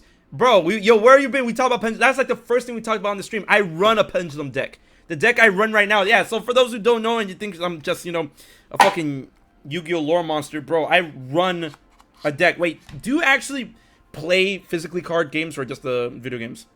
I just play the video games. Oh, man. Like I have a deck built, but I don't play it. Bro, I was about to say, I'm like, yo, let's have a duel right fucking now. I will smoke No, let me tell you a story about that shit. So, the very first time I came back to Yu-Gi-Oh back in 2016, I remember my homie found out, and he was like, "Oh, I'm about to rail you," and I'm like, "Oh, I bet, let's do it." And I'm over here. I built a deck which I thought was like one of the best decks of all time. Oof. Like I thought Raigeki was good. I thought Harpy's Feather. No, man, they're garbage now. I know. That's what was so funny. I was so confident. Raigeki this is fucking trash now, dude. This is Yu-Gi-Oh today. Are you kidding me? Oh, look at that, yo! This is a good fucking hand. Look at my hand right here. All right, guys. Like first draw. Fucking terraforming. Search out Magical Citadel. I already have one in my hand. Magical Citadel, right there. Yo, all right, let's get it. Servant, 1 counter. Reflection, 2 counters. Fairytale Lunar, search out Reflection, another counter right there. Servant of Endymion, bam! Search out Endymion, bro. That's 1 turn right there. Holy shit. Nah, yo, Rhyme will get mudded. No, I would not be able to survive in today's meta. Oof. But the other thing that kills me is I'm so in love with the single deck that I built, I don't want to use anything outside of it. So like, for example, I fucking love that two of my favorite decks are Blue Eyes, so like Spirit Dragon, White, stuff like that. And the other one that I absolutely fucking love is Silent Magician. The thing is, you can't run stuff like that in most duels because like for you know, I said for hires earlier. The reason why I hate for hires is when Duel Links got for hires, I was just like, why does this exist? Why is this a real thing? Especially in Duel Links in speed rules, like why does this exist? So that's my biggest problem. It's like if I get heavily back into Yu-Gi-Oh in 2020, I want to run stuff like, you know, Silent Magician or Blue Eyes, but I can't unless they get more support that lets it keep up with the bullshit that exists today. Man. Oh, so my brother's here in the chat, and he also plays Yu-Gi-Oh. He plays Yu-Gi-Oh like a lot more than me, and it's funny. Wait, I don't know, Dan, were you rooting for hires when last time I was over? Because if you do, you're degenerate, man. But bro, what was I gonna say? No, that deck sucks. So what was I gonna say? Literally, it was like literally spilling off of like the lore within cards, the card games themselves, Dual Terminal, rarities, and whatnot. Man. Okay, so here's a question, because like, man, Rhyme is a fucking fiend collecting these cards right now, and it's probably gonna be 10k Dragon, but I don't know, because like he claims it's gonna get graded 10, and I believe him. But what is the most money card you have in your position right now? Yu-Gi-Oh, not Pokemon, not Dragon Ball, Yu-Gi-Oh. Oh man. Well, I own every single Blue Eyes that's ever been released. Oh, so you own that fucky art with the earth behind him? Yeah. Oh, but that's not even the best one. Like, I know, but I like that. I'm talking about. I got. You remember Dark Duel Stories? Yeah. I got a DDS PSA 10 Blue Eyes that I bought myself, and I took a gamble on it, and I'm glad that I did because it came back as a 10. That's like a $6,000 card. Yo, you're sitting on so much money. Holy shit. Oh No, my I god. definitely, my cards are definitely like, I mean, they're collectibles. I love fucking collecting. I don't ever want to think of myself selling this shit. But like, if I ever have to sell, I could probably sell off my entire cards and just retire for the rest of my life. Yeah, you could. Man, I remember that one post that was made. I think it was like I think it was a Gogeta blue card. No, it was an Ultra Instinct Goku card. UI Goku, yeah. Yeah. And then they're like, "Damn, rip my wallet." And that one guy's like, "Man," it's like, no, he's like, "Rip." I forgot how it went. The guy said, "Rip your wallet," and then you're like, "Why?" And then you had like 3 copies of them, and then one of them was like PSA grade 10. Yeah, and I had 2 boxes of it too.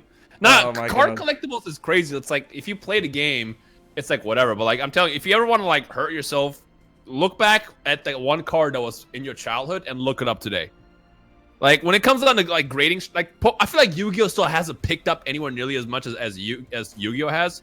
Right. But it's getting there. Because let me give you the lore. So Charizard blew up a lot in the last 3 years. Oh no, I am aware. Oof. Charizard is so iconic that it caused Blue Eyes to jump. Because what happened was is Charizard's got so ridiculous that people went back to Yu-Gi-Oh and thought, huh, Blue Eyes is the Charizard of Yu-Gi-Oh. Let me go ahead and start buying these up. And that's what I told you. Remember, in 2016, I bought a Blue Eyes for $70, and today that same Blue Eyes is $2,500 plate.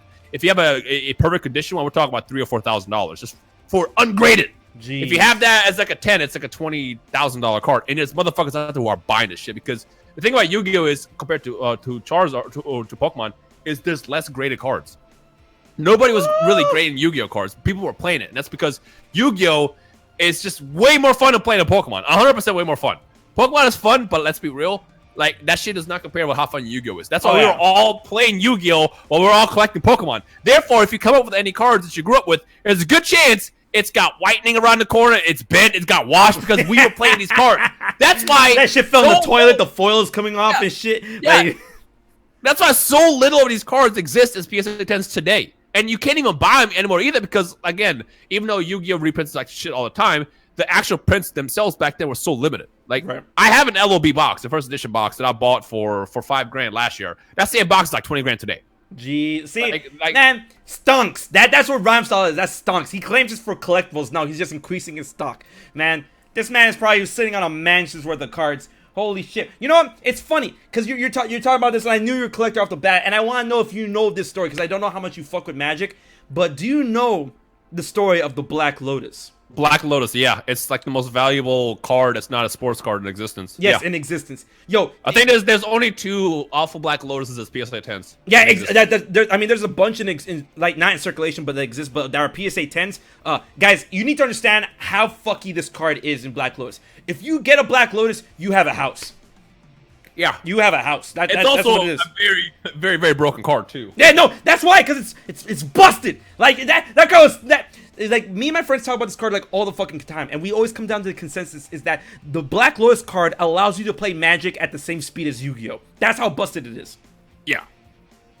Man. No, I'm telling you guys, if you ever find a Black Lotus card, a Magic the Gathering Black Lotus card, you ever find a card like that, you found a house. You have a house. That's what it is. You have literally a house. Yeah. Man. I think my most valuable card is probably... I got a first edition Shadowless Charizard, like the Charizard to own. I got one as a 9. And I think I bought it last year for like $5,000. And then I think one sold recently for like 18. So like these like they just go up in price. Like you buy a car, the second you drive out a lot, it's already depreciating. You buy a card, the second you buy it, the next day I'm guaranteed someone's gonna sell that same car for more. Man, like my brother just posted in the chat. What do you call them? A non-PSA graded Black Lotus goes for this non-graded, by the way, non-graded. It goes for $6,000. Non-graded, Black Lotus. Deal. Because the thing, that's heavily played though. That's not even like a good condition. Yeah, bro. If you get a graded Black, oh my god. Nah, that's the only reason why I couldn't get into Magic. Like I never played Magic. I was never into Magic, but I know if I get into Magic, like the collectible side of me is gonna take over and I'll just want shit. I'll just want shit. There we go. We got $12,000 for a near mint. I hate it, man. I hate it. Oh, it's great, man. Honestly, you could probably flip that. If you buy that for $12,000 and get it graded, you're already probably gonna get your money back. Yeah, no, easy. fucking, what was I gonna say? Yeah, Danny the Phantom, I saw that. About how, I mean, Rhyme knows this too, how Zork, you know, like, from Zorkin Palace, how he had to get censored because literally the dragon coming out of his body in the original literally looked like it was his, like, you know, like, animated dick. That's what it kind of, like, looked at, but, like, they kind of, they censored it so it came out from his stomach, whatever, but it literally came from his dong zone, and I'm like, who fucking designed this character, this thing? What the fuck? Like, but honestly, when it comes to card games, because I've played, I dipped my feet into a lot of them, like, if not all of them, or whatnot, and my favorite, honestly, has to be Yu-Gi-Oh! I love playing Yu-Gi-Oh! Dragon Ball Super. Dragon Ball Super actually is a really good TCG. It's basically the best way to describe it. It's Yu-Gi-Oh! Meets Pokemon, but with Dragon Ball characters, obviously. Like, the actual, the game that they made for it is hella fun. Right. I think you would fuck with it. The only thing, like I said, that I can't fuck with is the fact that there's no, like, games outside of, you know, I mean, there's some websites you can use to play the games, but it's all local, basically. That's why I'm like, dog, if they ever release a Dragon Ball Super card game on, like, the Switch or something, I'm there. That shit will be fire. Man, it will needs, be. I feel like every TCG needs a game that you can access online or play. That's one thing that Pokemon does so well, because you buy a pack, you get those code cards for packs for the TCG online. Like, if you have that shit for any TCG, it makes it so much more fun. Jesus Christ. Magic is less complicated than Yu-Gi-Oh! I would not say that. First of all, it's hard to gauge both of them because they play completely differently, right? And the thing with Magic is that, bro, I've been to some tournaments and I've seen videos of, like, super high-level Magic play, and that shit gets insane. It's just, it's slower. It's a lot slower than Yu-Gi-Oh! So a lot of people think that's, like, slower means simpler, slower means easier, slower means easier to understand. But bro, the psychological warfare played in Magic is fucking... That shit's scary, right? Yu-Gi-Oh! You... That's the thing. See, that's the big difference. Magic has a lot of psychological warfare when it comes to playing a game with your opponent, right? Yu-Gi-Oh! Not so much anymore. It's about just like, bro, here's my power. This is how big my dick is. Do you want to touch it? Like, do you want to fuck with it? That's like Yu-Gi-Oh! You have to constantly play chicken with each other. In Magic, you have to get in your opponent's head and be like, yo, listen. It's chess and checkers. That's what it is. Exactly. Yeah. There you go. Yeah. Chess and checkers. Yeah. Yeah. Thank you. Wow. Man. Hand traps exist. Yeah. Again, modern day Yu-Gi-Oh! Is too much for me. Right. It's not that I don't want to play it. I'm just afraid to, you know, dive back in because I'll fall into a hole that I know I won't get out of. Man. But oof. Like, you should play Yu-Gi-Oh! Again. Yu-Gi-Oh's fun. Yu-Gi-Oh's great. I love Yu-Gi-Oh! Yeah. Oh my god. I didn't style my hair today, so I'm gonna put my hood up. Holy, what is this? Holy shit. But, what was I gonna say? What is your favorite Yu-Gi-Oh! Card? What's your favorite Yu-Gi-Oh! Card, or even archetype? If you don't have a favorite card, what's your favorite archetype? Favorite card has got to be Honest Solid Magician, as far as like how fun it is to play and use. And I'm not talking about the level one. I'm talking about the one where when you summon her, you sacrifice a spellcaster and you get to basically negate spell cards. That shit is so fucking fun to use. Yeah. But as far as like favorite and most iconic card, it's got to be Blue Eyes. 100% got to be Blue Eyes. Yeah, I don't know what it is. It's just like, you know, when we grew up, it's Kaiba. Like Dark Magician and Blue Eyes. It was always Blue Eyes. Blue Eyes is so dope. You know, it's funny because, like, you know, I'm sandbagging Rhyme for liking Blue Eyes, but now I'm going like, man, what's your favorite card? I'm like, Dark Magician. Like, what the man, I'm so glad.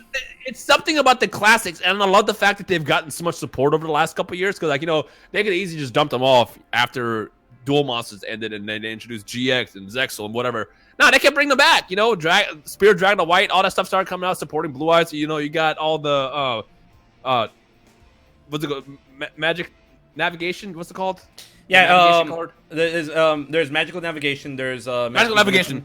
Yeah, like they start releasing stuff that support. I love that. You know, because one, it brings people like me back. I was like, oh shit, you can play these cards. I'm there. If they release more meta shit today that supported Blue Eyes, I would probably make a deck day one, and I might start coming back to the game.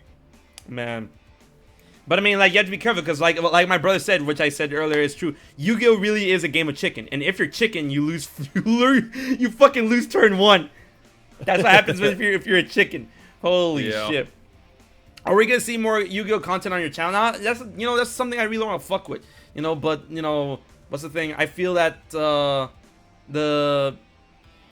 content. What's the word I'm looking for? what's the word I'm looking for? The desire for Yu-Gi-Oh content is kind of inflated right now. And it has been for a couple of years. So well, the problem with Yu-Gi-Oh content is people just want to see duel links. Like, right. Unfortunately, like we, especially on the YouTube side of things, you kind of have to do what's, I don't want to say popular, but what's like relevant, what makes sense. If I want to make a Duels of the Rose playthrough tomorrow, or like do videos with that, it won't work. Right. Even if like the core audience that watches my videos daily click on that, it still won't work because YouTube won't really like push that out like that. It won't toss it and recommend it. So like you're kind of at the mercy of what's available. So if they were to release a game that looks really nice, that will work. And the problem is they released the game with the Switch actually like a year ago now. And while I fucking love that game, it looks awful. The presentation of that shit looks trash. Duel Links looks beautiful. You know, it makes you actually want to watch it. Nobody wants to watch what's it called, the Switch game. No one wants to watch that. Man, but you know, it's so funny. Considering like, you know, what you want to watch, what you want to see, all that shit. You know, the Yu-Gi-Oh games, the Yu-Gi-Oh card games, the Yu-Gi-Oh anime, and the card game, the games, and the anime and all that jazz and whatnot. It just really dials back to like, you know, this entire series is built upon such an interesting amount of lore with the card games and whatnot. And then like I see people talking about it in the chat every now and again. And another piece of my favorite type of lore when it comes to Yu-Gi-Oh cards is another deck that I run, and those are Shaddolls. And I don't know if you know anything about Shaddolls. Yep. Oh man, no, like my boy Henry.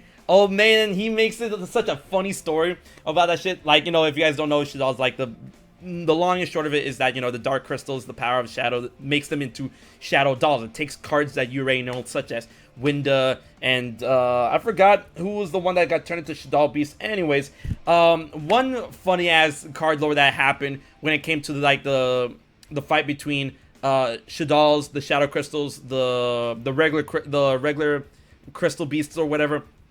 Winda was going up to the world tree, right? And which is a card. I forgot, it's either a trap card or a regular card or whatever. She goes up to the world tree and she's ready to turn into a Shaddol. And then the guy who's the beast that's guarding the tree, he's like, oh, it's Winda. So like, you know, he pays no mind to it because he's like, he sees it as Winda. And then Winda goes to the tree, and then my friend Henry always like voices his eyes like, oh, it's my good friend Winda. Fucking Winda starts breaking open the tree to release the rest of the Shaddolls. He's like, oh, it's my good friend Winda. Winda, what are you doing? And that's like the fucking shadow just like attacks everyone there that's on the card, just turns them to Shaddolls, and they're like, you know, man. Funny ass story. And that's literally basically what happened. Like, you know, Winda got turned into a Shaddol, and then Winda went and fucked up the world tree and turned all the other Shaddolls into Shaddolls. And I'm pretty sure Construct turned Winda into a Shaddol first, and then Winda just fucked everyone else up. Notorious Beast. There you go. Yeah. Man, I love Shaddolls. Shaddolls, man. There's been so many archetypes and moments within Yu-Gi-Oh! Where I come back, I leave, I go back, I leave, I go back, I leave, and Shaddolls literally was the archetype that made me come back and stay back and stuff. And then Endymion was all like, oh, you ain't, as soon as Endymion came out, they're like, oh, yeah, you ain't going anywhere. You ain't going anywhere. You staying there. I'm like, yes, Endymion. And then I got the deck because, bro, I ran the fucking Endymion deck back when it was just like regular Endymion. Like fucking, what was it? It was Spellcasters. It was like, it was that green deck.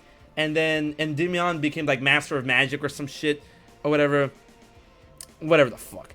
Did you ever have a meta where you just didn't want to fuck with it at all? A meta that I didn't really want to fuck with? Oh, something that just made you just not have fun. Like yeah, this is just not. It's not metas, but it's like it's archetypes that make me not have fun. Yeah. And my brother knows because he runs like 50 like every time me and my brother get back into Yu-Gi-Oh, I go pretty semi-casual. And this man just blows his load, right? And Ed is like, all right, let's do it. And I'm bringing like, this is my deck. I made it, and I'm proud of it, and I love it. It's mine, right? And this man just busts out shit. It's like, bro, why must you bust out these decks that make me not have fun with the game, right? And he already knows because he's in the fucking chat, right? Fucking mermails, fucking what do you call them? What was that other shit? Dale, no, you got the list. You got the list, Dale. Come on. Give me the list. All right, Madolches. Yeah, fuck Madolches. Oh, the totally awesome deck. Toads. Fuck those Toads. I hate Toad, man. Yo, Rhyme, this man summoned like two or three totally awesomes on me, and I just didn't want to play anymore. I'm just like, what am I gonna do? You have 2 totally awesomes on the field. What am I gonna do? I don't want to play it. Scoop.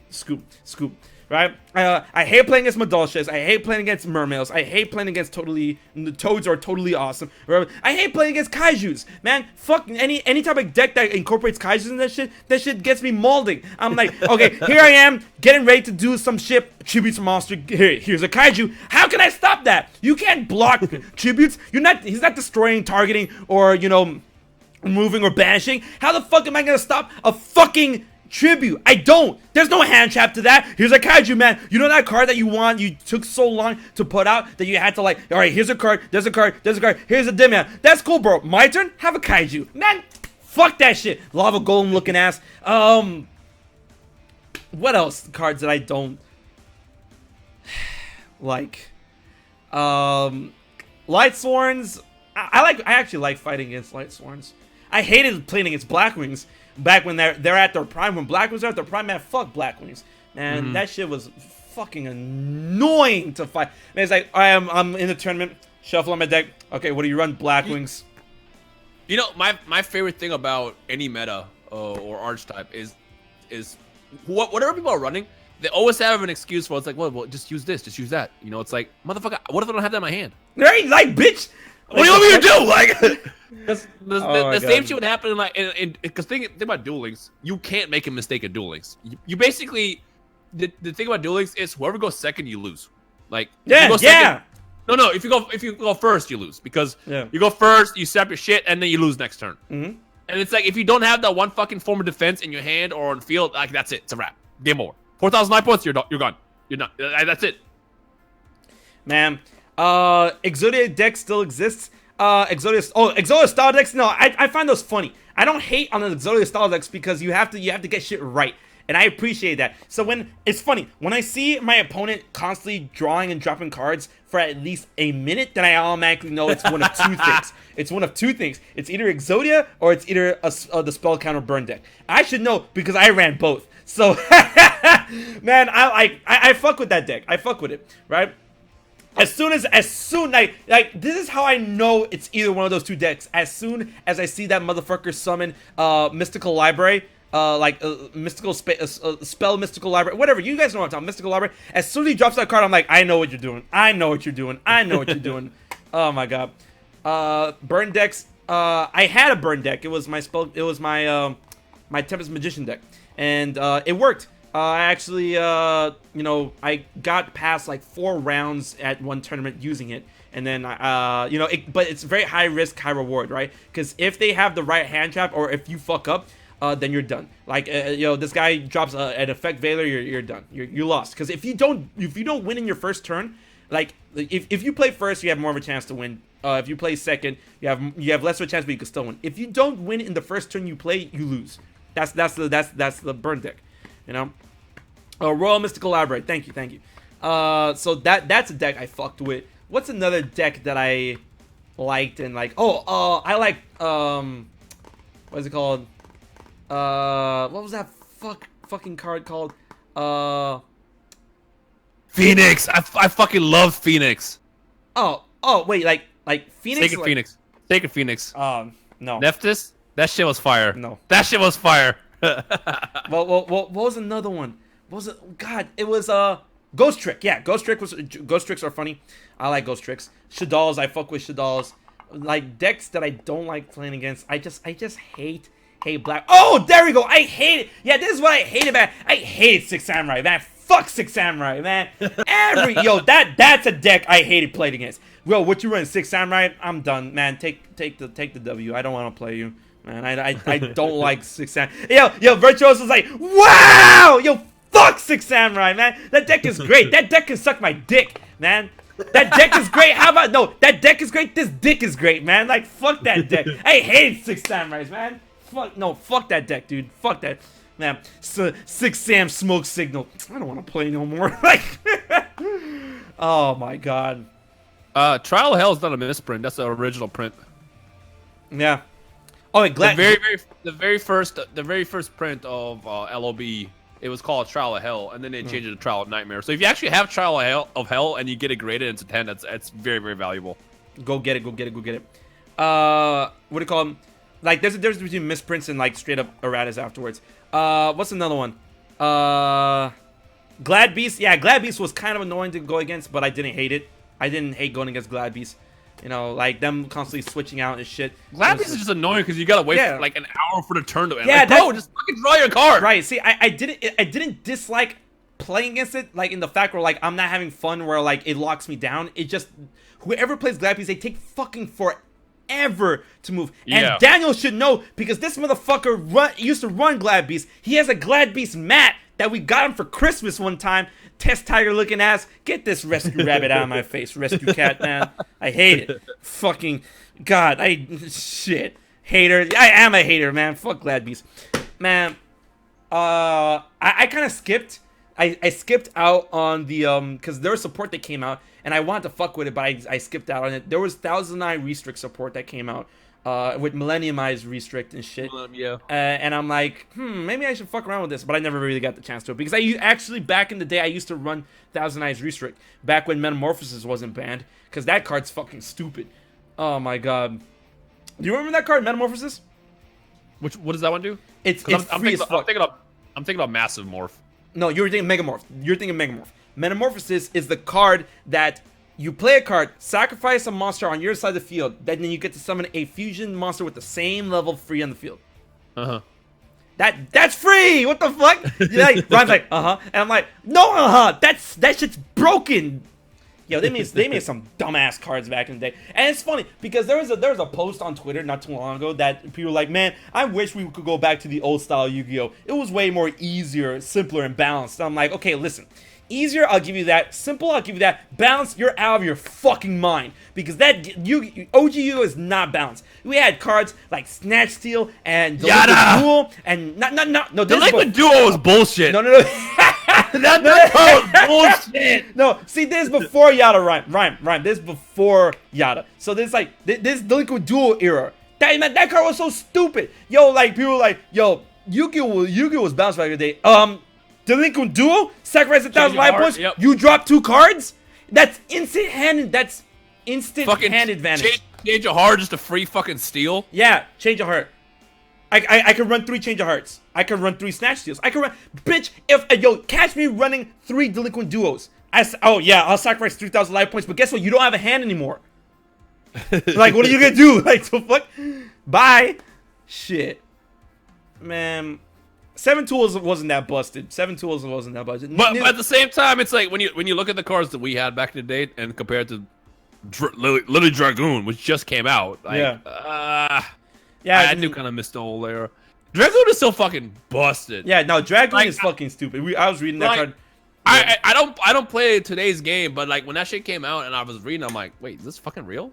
Like, bro, I had to double take because a lot of times I see cards get recommended on my Instagram that people make, like, this is a fan-made card. Right. I was reading that, I'm like, oh, this is a pretty cool fan-made card that will never come out. And I realized, oh wait, this is real. This is a real fucking card. It'd be like that sometimes, man. What do you call him? Harpy's Feather Duster. That recent, like, wait, is Harpy's Feather Duster still banned? Because I think it came back. Yo, Heavy Storm and all that shit. Yo, cards were fucking dumb as fuck. And even though we had other cards, like, you know, people say things like Magic Jammer is broken. Magic Jammer is actually not broken. And I don't think that ever was. But then we have like Chaos Emperor Dragon, you know, some of our favorite cards. Giant Trunade. Yo, Giant Trunade was such bullshit. Holy shit. What else? Giant Trunade, Heavy Storm, Raigeki, Yo, Cyberjar! Like, oh my god. Cyberjar. Man, fuck the jars. All my homies hate the jars. Cyberjar, Fiberjar, Morphing Jar, number 1 and 2. Man, yo, fuck the jars. Yo, they were on some high shit. Man, I swear to God, whoever made and designed the jars has been smoking some fucking crack. Because that shit, those cards are so fucking crazy. Like, what the fuck were they thinking with the jars? Mirror Force wasn't awful. It was just Mirror Force just gave you trust issues. Yeah, yo, Mirror Force is actually not busted. Mirror Force is not busted, and it's funny. Like that shit. That shit was the first card that gave me trust issues. You know, like I remember if my friends didn't draw anything, if they just break straight up, but they put a card face down, I'm not attacking. I'm not doing it. I'm not doing it. It's not worth it. Back in the day, Mirror Force was good, but it wasn't busted. Like if you fall to Mirror Force, that's kind of your own fault, right? And then same thing, like it hurt, but it was still kind of your fault because you have to be careful because traps back in the day were actually a thing. Traps were something scary. Like whatchamacallit, Magical Cylinder. That shit was dumb. Imagine, Rhyme, imagine like souping up your monster to like, $5 grand, $6 grand, 9,000 attack points. You attack for game, Magic Cylinder, you lose. Yep. Yep. That's why you make sure you keep 7 tools of the abandon on you. Shit. Yep. Man. There's a card called Hungry Burger. Yeah, it's garbage.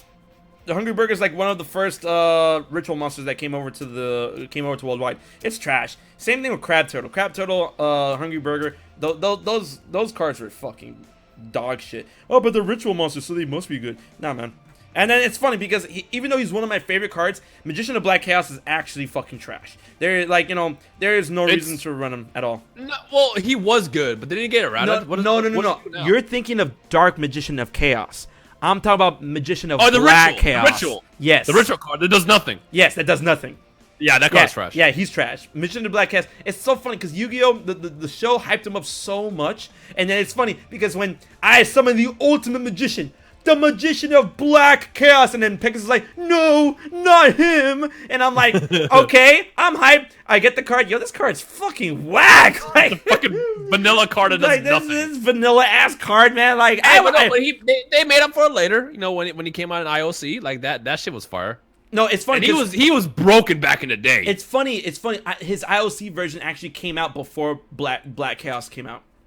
Wait, when did Black Chaos come out? Like way afterwards. And I'm pretty sure he started out as a promo card. I'm about to find out. Magician of Black Chaos. Because I thought the ritual came out first. Dark Magician of Chaos came out worldwide before Magician of Black Chaos. All right, so blah blah blah. TCG says English. Zero Demand. Dog, I'm gonna be real with you. Yo, Zero Demand? Oh my god! Almost all the original ritual cards are fucking trash. Let's see. Invasion of Chaos. I'm making sure. I'm double checking. Invasion of Chaos.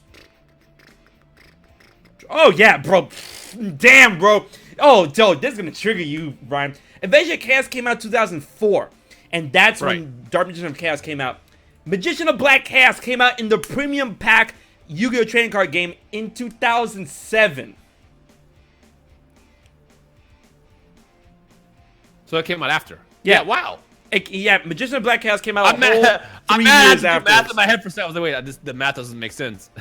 Yeah, he came out a whole 3 years after. Yeah. Like, the worst version of the card came out 3 years after than the better version. Because, bro, Dark Magician of Chaos, that card was fucking free. That card was so fucking busted. Man, motherfucker was scary. Yo, because, the loops that you can do with this motherfucker. Yo, Daniel, wait, Daniel, down, help.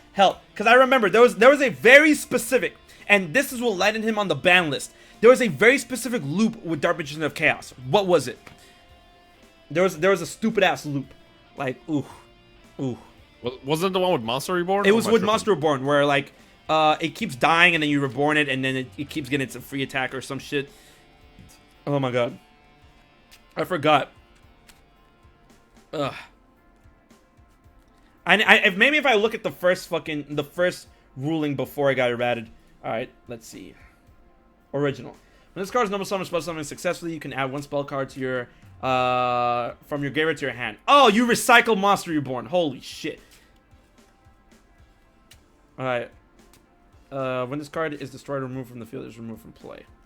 So, yo, man. Was that the errata? No, that was the original. The original was, when this card is normal summon or spell summon successfully, you can add one spell card from your graveyard to your hand. A monster that is destroyed by this monster as a result of battle is removed from play instead. Instead of going to the graveyard. When this card is destroyed or removed from the field, it is removed from play. So that's what I'm trying to figure out. What was how did the loop go again? Oh, all right, he got it. Dark Magician of Chaos OTK. I'm about to read this shit. Let's get it. Let's get it. Relies on 4 cards: Spell Economics, Dimension Fusion, Cannon Soldier, Catapult, Mass Driver. Oh, yeah, that's what you had to do. So you had to constantly use Dark Magician of Chaos and then sacrifice him using Cannon Soldier, Calpator, or Mass Driver. You keep sacrificing Dark Magician of Chaos, you keep bringing him back with Dimension Fusion and using Spell Economics in order to, like, you know, just keep funneling that shit. Huh. So what happens is, all right, there we go. Okay. All right, Rhyme, here we go. You play Spell Economics. It's a continuous spell card, and it says you don't have to pay life points to activate spell cards, right? And then you have Dimension Fusion, right? And then you have Dark Magician of Chaos, right? So you play Spell Economics, you put out Magician of Black Chaos, you have either Cannon Soldier, Calpator, or Mass Driver. You use one of those cards, sacrifice Dark Magician of Chaos, you deal damage to your opponent, but then it gets removed from play, right?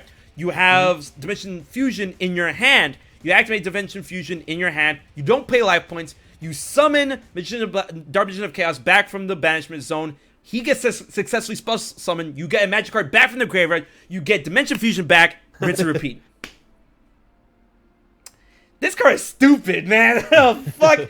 Holy shit. Yep, that was it. That's what the loop was. Yep. Yeah. Oh, God. Man. It's funny because if you're able to pull off that loop once and your opponent doesn't have a response, you just look at your opponent and be like, game. Because, I mean, like, you know, Cannon Soldier only does like 500 points of damage per sacrifice. And, you know, there's like, yo, but if they have no defense, you might as well just end it. Yeah, like, exactly. It's like, no, just play it out. I'm like, bro, you're not going to make me play it out all the time. Like, I would just be challenged. But you know what? Fuck it. You want to go this far? Go ahead. I'll wait. Actually, no. There's a way. There's a way you can wait it out, Rhyme. I just remembered. If you like OTK is like, no, play it out, and it's like, but you're not doing anything. Play it out. He whittles you down. Activate self-destruct button. Yo, isn't that card banned? I'm pretty sure self-destruct button is banned. Holy shit. Self-destruct, yo, man. See, when people say Yu-Gi-Oh! Back in the day was balanced, man, yo, you had cards like self-destruct button running around, man. Fuck the heck. Oh my god. Wait, why does self-destruct button get banned? It's free. Okay, all right. Like, check us out. But it was like very specific. Was it like 20 turns or some shit? No, it's like if the difference between you and your life point and your opponent's life point is 7,000, then you both go to 0. What am I thinking of? That's like 20 turns. Final countdown? Yeah, that's final countdown. That's not banned. That card sucks. Yeah.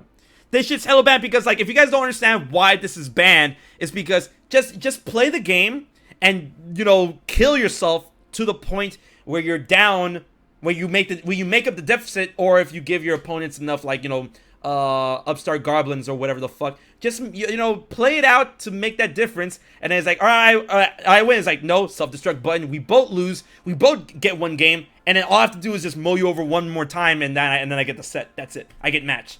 And it's like, man, that's bullshit. Yo, self-destruct button really is just a fucking match killer in disguise. That shit's a match winner in disguise. That's what it is. And that fucking card, man. Y'all want to go back to old, man, Rhyme, you want to go back to old Yu-Gi-Oh! With cards like this one? It's like, man, I want to go back before Synchros, you know, before the ban list. Let's play Yu-Gi-Oh! Like that. And like, man, you see me running with 3 fucking self-destruct buttons right now and shit.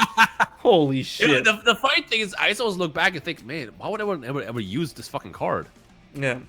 But I guess it makes sense. No, it's busted because when you get a draw, that counts as both of a win. Because you guys need to understand, in competitive play when Yu-Gi-Oh, it's 2 out of 3 for a match. There's a game and there's a match, right? You have to win 2 games to win a match, and when you get a draw, that's 1-1. So that easily like gives the person a free win. Don't they have cards that, like, if you win with that card, you win the game? Yeah, match killers, and those cards are there's a lot of them that are banned. Like Kaiser, I think Kaiser Dragon is banned, and the rest of them are illegal. And there's a difference between banned and illegal. Yeah. So, do you know the difference between banned and illegal? Yeah. What's the difference for the chat? You just can't use it. You can't use it at all. Yeah, basically. Like even in like in, you know, people say like casual play. I have Legendary Dragon of White. Yeah. And on the bottom it says this card can't be used in Cannot be used on the duel. Yep. Yeah. But I don't understand why even print it. What's the point? Bro, this is coming out of you that likes to collect.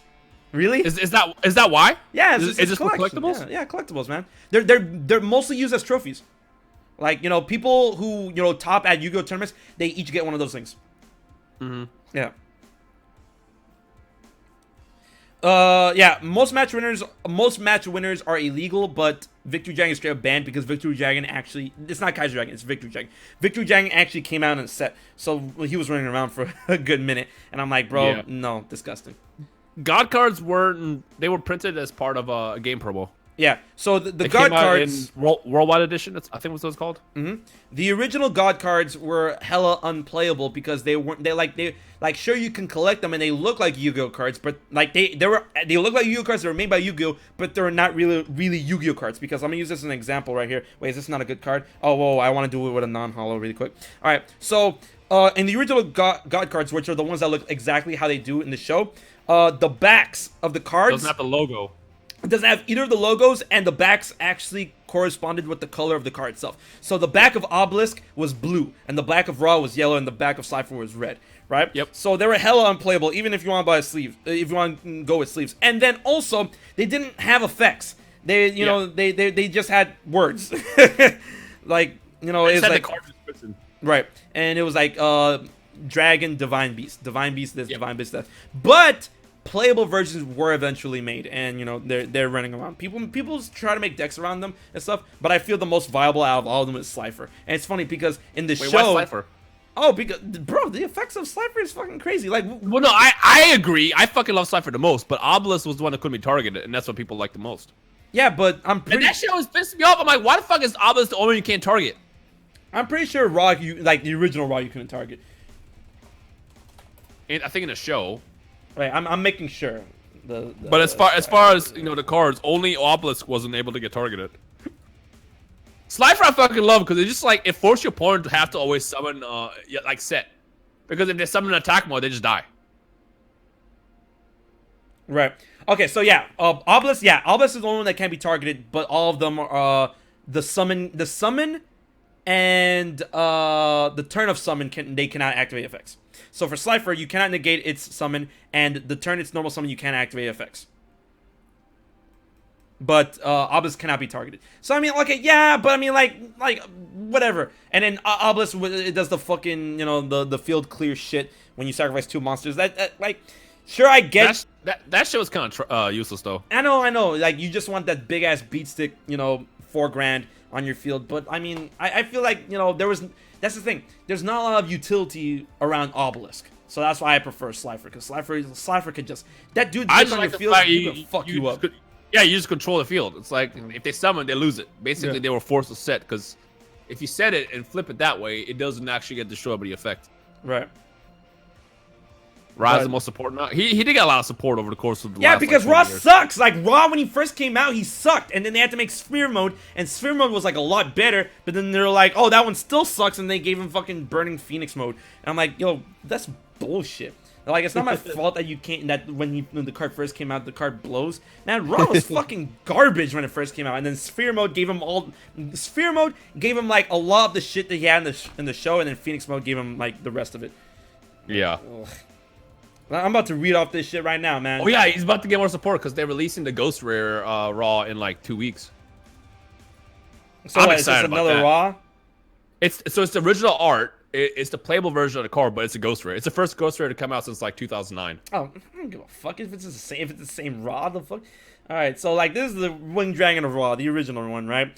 This card's normal summon cannot be negated. Blah blah blah blah blah. When this card is normal summon, you can pay life points so that you only have 100 left, ladies and gentlemen. Pay life points where you only have 100.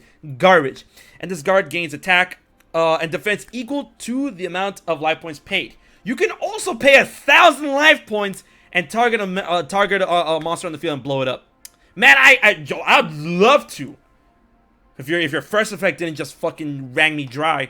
See, well, like, wait. But that's why it was fun in Duel Links, because Duel Links had you know how Duel Links had like the special abilities? Yeah. There was one with Taya where you can activate the ability once per turn, and that ability was anything that requires cost is free for that turn.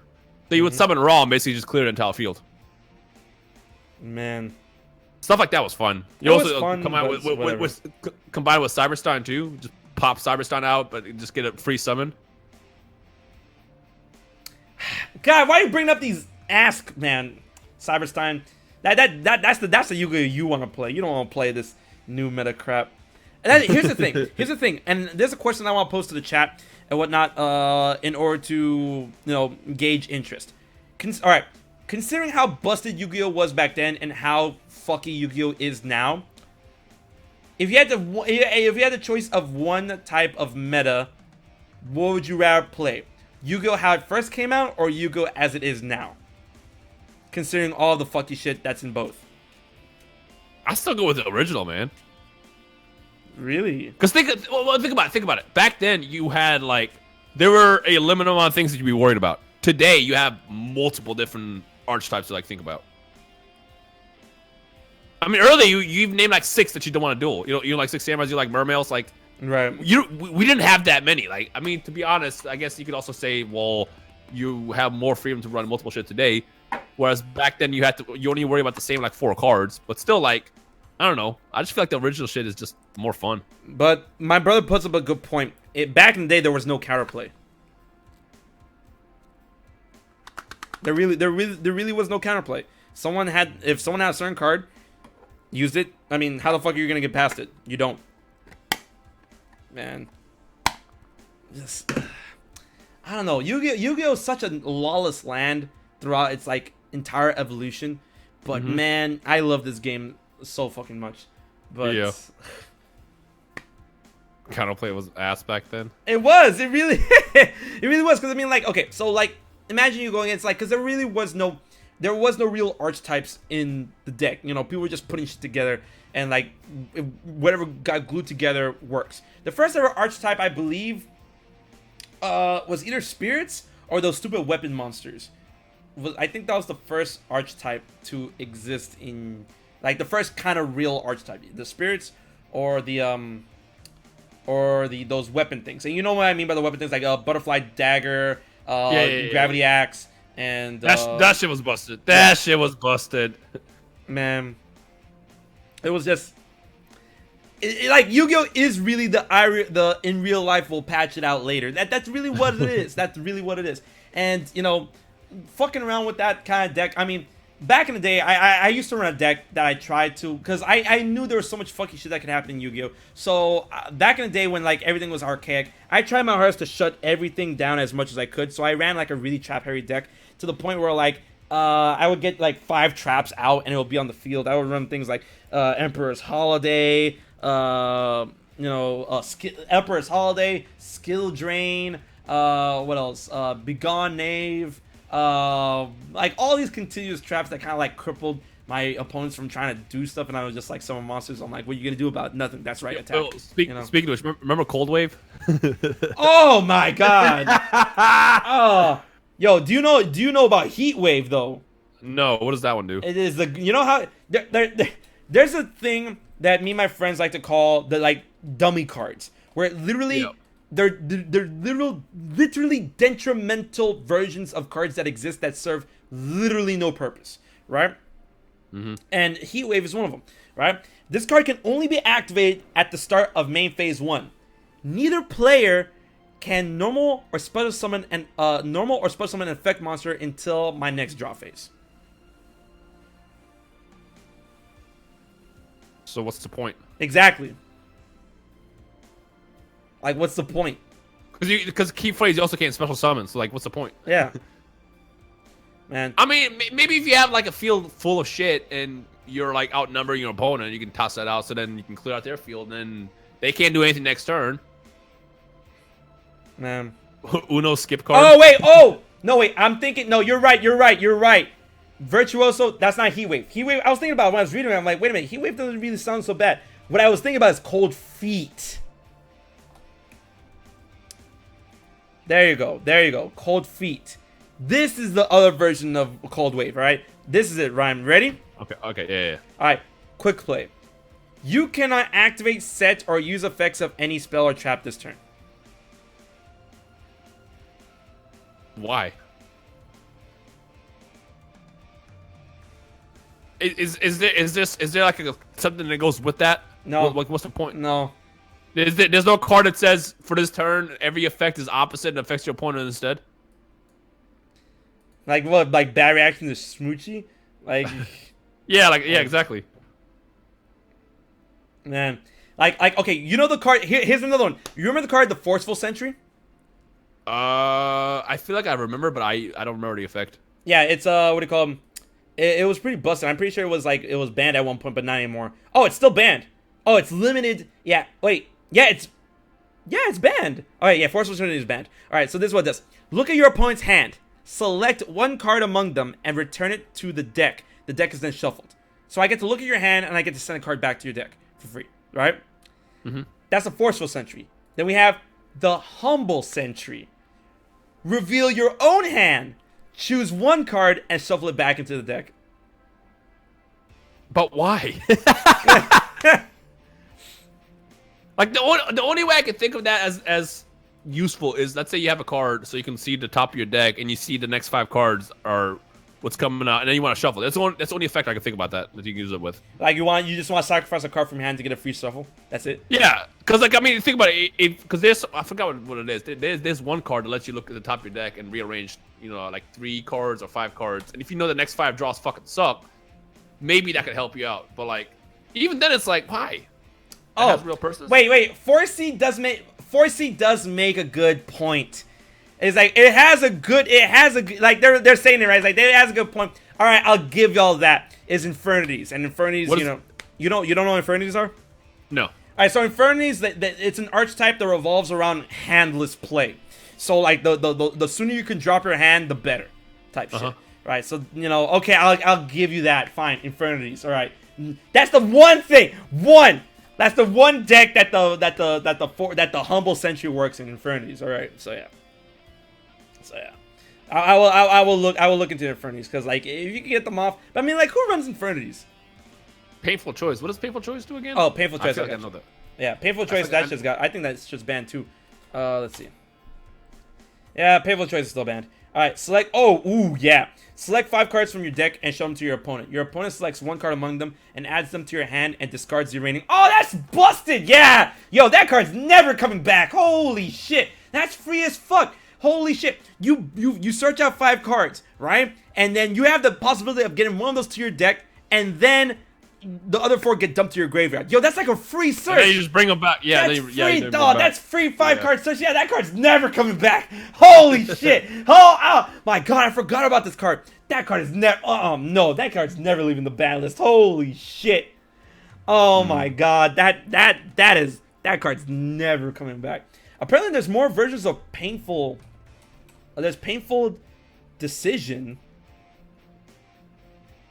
Oh, this is like an Ojama deck. What the fuck? Yeah, it's an Ojama card. Painful Escape. Alright, choose ones.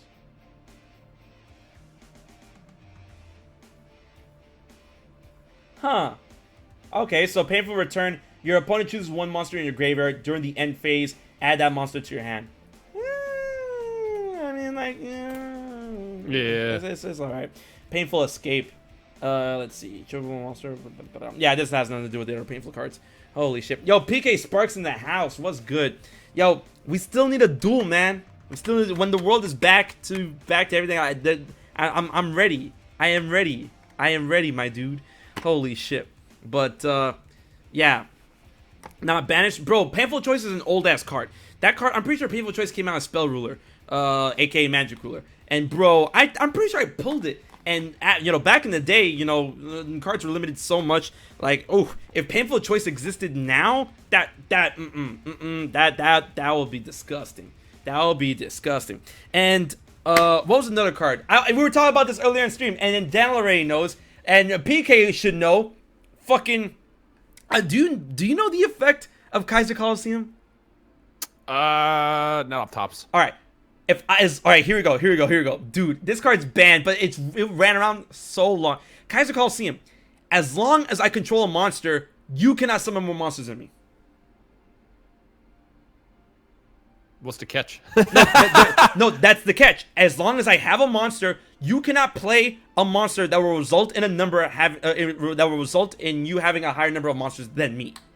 So if I have one monster, your limit is one monster. If I have two monsters, your limit is two monsters. There's no catch. But it's banned because fuckheads don't like it when their decks get bottlenecked. Man, I don't want to hear Virtuoso. Man, 5-hit ass card. No, he's mad. He's mad because I ran that card from the fucking beginning. And now, recently, people realize, holy shit, this card's a problem. Man, get this Dark Door looking shit out of my face. And now they wanted to ban it. It's like, man, my deck, so many decks can't function. It's busted. It's busted. Man, people running at 3. What's going on? Running at 1. It's not hollow. Kaiser Coliseum. That card's old as fuck. And then now people are like, no, it's busted. Get the fuck out of here, man. That's why. That was the saving grace I used to run back in the day.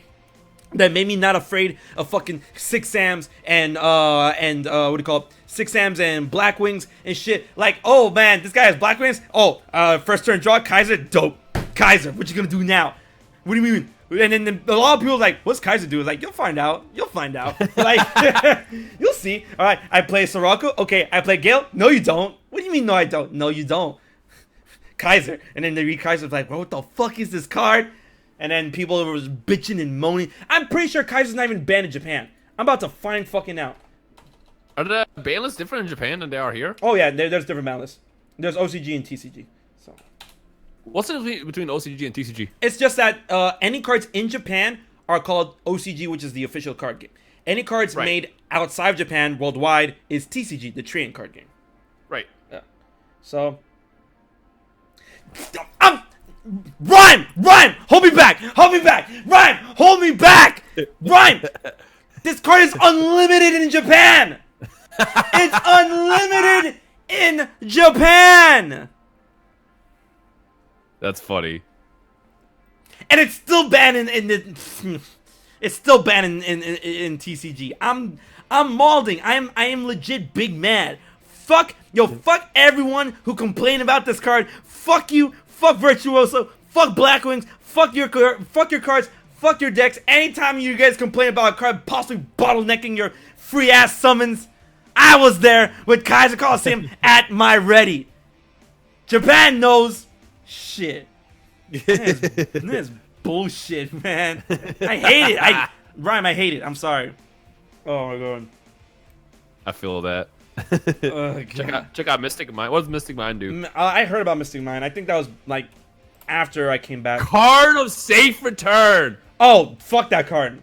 Card of Safe Return. Alright, Mystic Mind. Alright, if your opponent... Oh, yo, this is unlimited, so I don't know how busted this can be if this is unlimited. Alright, let's see. If your opponent controls more monsters...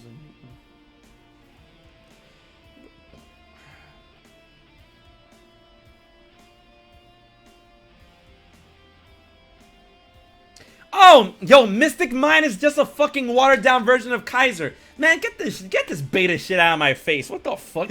Man, I'm gonna read it out for y'all, alright? If your opponent controls more monsters than you do, your opponent cannot activate monster effects or declare an attack. If you control more monsters than your opponent, you cannot activate more monster effects or declare an attack. Once per turn, during the end phase, if both players control the same number of monsters, destroy this card. Get this beta shit out of my face. No wonder it's unlimited, man. What the fuck? Get it out. Man. It was better. What the fuck? You moron. No. It's not better if I have to play by the rules of someone else. If I have to strategically place my monsters around the fact of someone else for my card to work, then it's not better than Kaiser Coliseum that doesn't have a fucking requisite like that. Eat my ass. You have a small brain and you deserve to lose. He's just mad that I beat him up with fucking easy bake oven decks. They're like, yo, my brother puts in time, money, research, and energy into the decks he built, and I just come along with my easy bake ass oven decks, and I beat him, and then he's all like, man, this card's stupid. But what was this? Oh, and it's a field spell. Man, what the fuck? I didn't even realize it's a field spell too. You haven't beat me in like forever. That sounds like shit talk right there. Yeah, that's shit talk right there. Like you say I haven't beat you in forever. That's because we haven't played for a while. Because every time I try to play you, you're like, nah. So it's like, to me, you running. Because the last time that we did play, which was forever ago, I did win. But every time I'm like, let's play, you're like, nah. So what's up? I'm tired of winning. My asshole, bro. Like, get the fuck out of here. You quit and don't pay attention. You think I don't pay attention because you take fucking forever with your turns. You take an hour setting down one card. Like, what the fuck? Your players like you make the game not fun. Holy shit. I wanna see you two duel. Tell Virtuoso to bring his happy ass here. I'll set up a table, I'll get the camera formation, and we'll duel on stream. Easy. Rhymestyle can provide commentary. Shit. Hey, that shit sounds fun. Oh my god. Bro, I have Galaxy Brain and take time. If you have a Galaxy... No. Rhyme, no. He's like, I have Galaxy Brain. Bro, no. If you had Galaxy Brain, then you'll be untapped with the powers and energies of the universe. You'll truly be in the 5th dimension. In a time where time doesn't fucking exist. So if you're truly as Galaxy Brain as you say, then you don't need the fucking processing power of a $2 calculator. Okay? Shit. Like, I don't want to fucking hear it. Yeah, 5-head looking ass. Jinzo was everyone nightmare in early Yu-Gi-Oh! It absolutely was. Yeah, Jinzo was a problem, man. Now, what I like doing is I like running Jinzo with Solid Magician. What you do is you use Return of Dark Dimension and just get Jinzo out for free. And once you have both Jinzo and Solid Magician on the field, there's just no back row for your opponent. Man, you know what got me mad about that? You remember the first Yu-Gi-Oh movie? What was it called? It was just Yu-Gi-Oh the movie. Yeah, it was Yu-Gi-Oh the movie. Yugi ran this card, which I thought was really dope, and it was like a fucking souped up version of Dark Magician that basically acted as like a Dark Magician Jinzo, right? And it was Sorcerer of Dark Magic. And I thought that card looked so fucking boss. But then when I actually finally got it, bro, the summoning conditions for this card is fucking ass, dude. Like, it cannot be normal summon or set. It must be special summon from your hand by attributing 2 level 6 or higher spellcaster monsters. I'm like, bro. And it cannot be special summoned any other way. I'm like, yo, the summoning conditions for this card is so, like, why? What's the point of, like, limiting greatness by having these fuck-ass, summoning conditions? I hate it. Holy shit. And it's like, oh, but when, like, during either player's turn, when a trap card is activated, you can negate the activation, and if you do, destroy it, right? And, Dark Magician with a Jinzo, and shit looks awesome. Holy shit. And, like, speaking of Jinzo, what was a card back in the day, like a card that we haven't had brought up, or it could be a card that we brought up. What was a card back in the day that gave you problems that made you scared? Like, the same level of Jinzo. Oh, it was always Mirror Force. Ooh.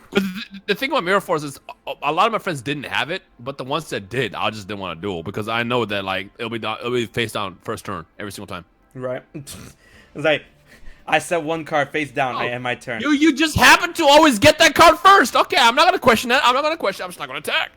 But then again, also back then we also had Harpy's Feather Duster, and it wasn't illegal yet. So.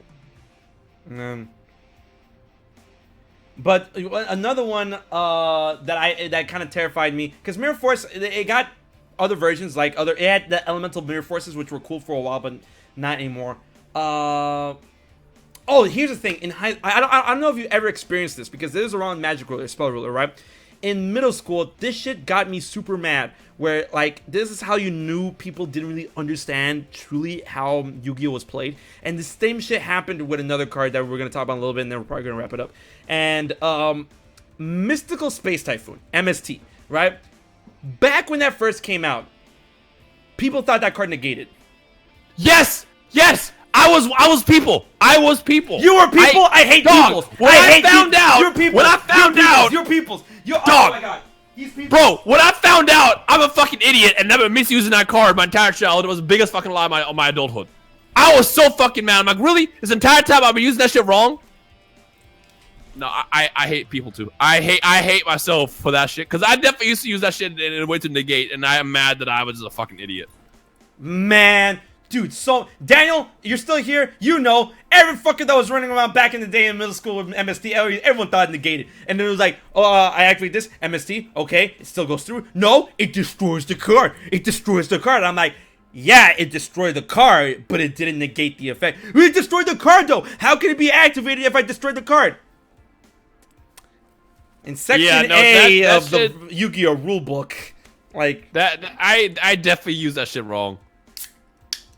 man, Like everyone learning thought about that shit negated. learning about the negate word, it completely changed my entire life with fucking Yu-Gi-Oh. Like there were so many cards I used to just use wrong and not even realize it. Bro, it was bad to the point I actually had to give up a duel in order to educate this one man. So like this dude used MST on me. I'm like, cool. My effect still goes off. And then he's like, no, destroy. No, it doesn't negate the effect. It has to negate the effect. It was like, but destroys the card. I put my card, Rhyme. I got my cards, put them back in the deck, grabbed my deck, looked at my deck. Back in the day, I ran it Magic Jammer. I looked at it, pulled out Magic Jammer, showed him Magic Jammer, showed him the word negate, and I'm like, you see this?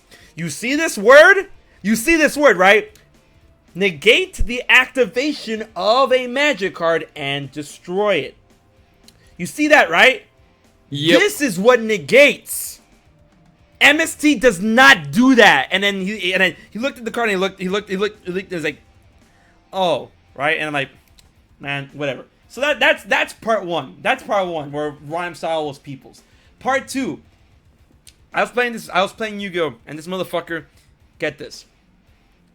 He did not understand how phases worked. And he summons Armed Dragon level 3. And I'm like, alright. Summon Armed Dragon level 3. Sends it to the graveyard. Puts down Armed Dragon level 5. And I'm like, excuse me, what are you doing? Wait, back up. What are you doing? And he's like, you read the effect. It says it becomes Armed Dragon level 5. And I'm like, yeah. During the standby phase. And he's like, what do you mean? I played him. And he's on the field. And it's still my turn, so it's like, yeah, during the standby phase. The standby phase is already done. It's like, what do you mean? It's still my turn. It's the beginning of the turn. I'm like, no, the beginning of your turn is your draw phase. Then the standby phase. Then the main phase. And then he's like, no, it's still my turn. It's still the beginning. I'm like, motherfucker, you can't play a card unless you pass the standby phase first. And he's like, no. Armed Dragon level 5. And I'm like, Judge. I can tell you right now, I never did that shit. But it's funny going back to MST thing. I used to always wonder when I was a kid, I was like, why use Magic Jam when you could use MST? Okay. That shit is so funny to me. Man. There were a couple other cards I can't think on top of that I know for a fact I used fucking wrong. Jesus. Negate was a big word that I guess I just overlooked because negate and destroy to me was the same shit. Yo, you know which card I used to fucking hate? And this is the starter deck. Everybody fucking had it. Penguin guys, Soldier. wait, guys. Actually, Rhyme, we have to take a moment of silence. Actually. Wait, I need to stop the music. Because this actually has been brought to my attention. And... my lord, wait. Guys, can we please get a moment of silence? This is actually very, very serious. Rhyme. Chadwick Boseman passed away. What? He died this Friday of cancer. Are you fucking serious? I'm not joking.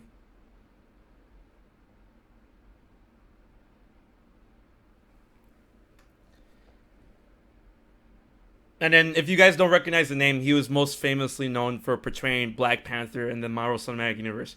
And, I actually never knew he had cancer. I didn't either. Bro!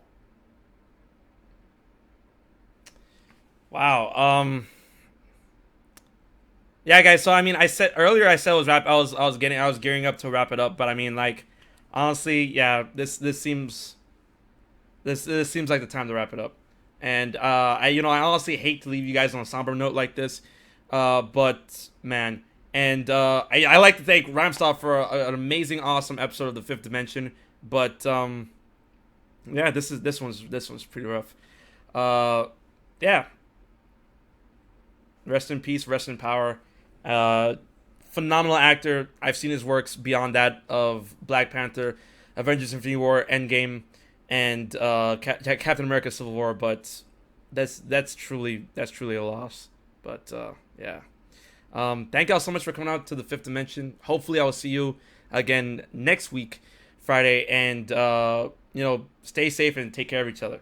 So yeah, thanks, Rhyme. Thank you so much for coming on, man. I really appreciate it, man.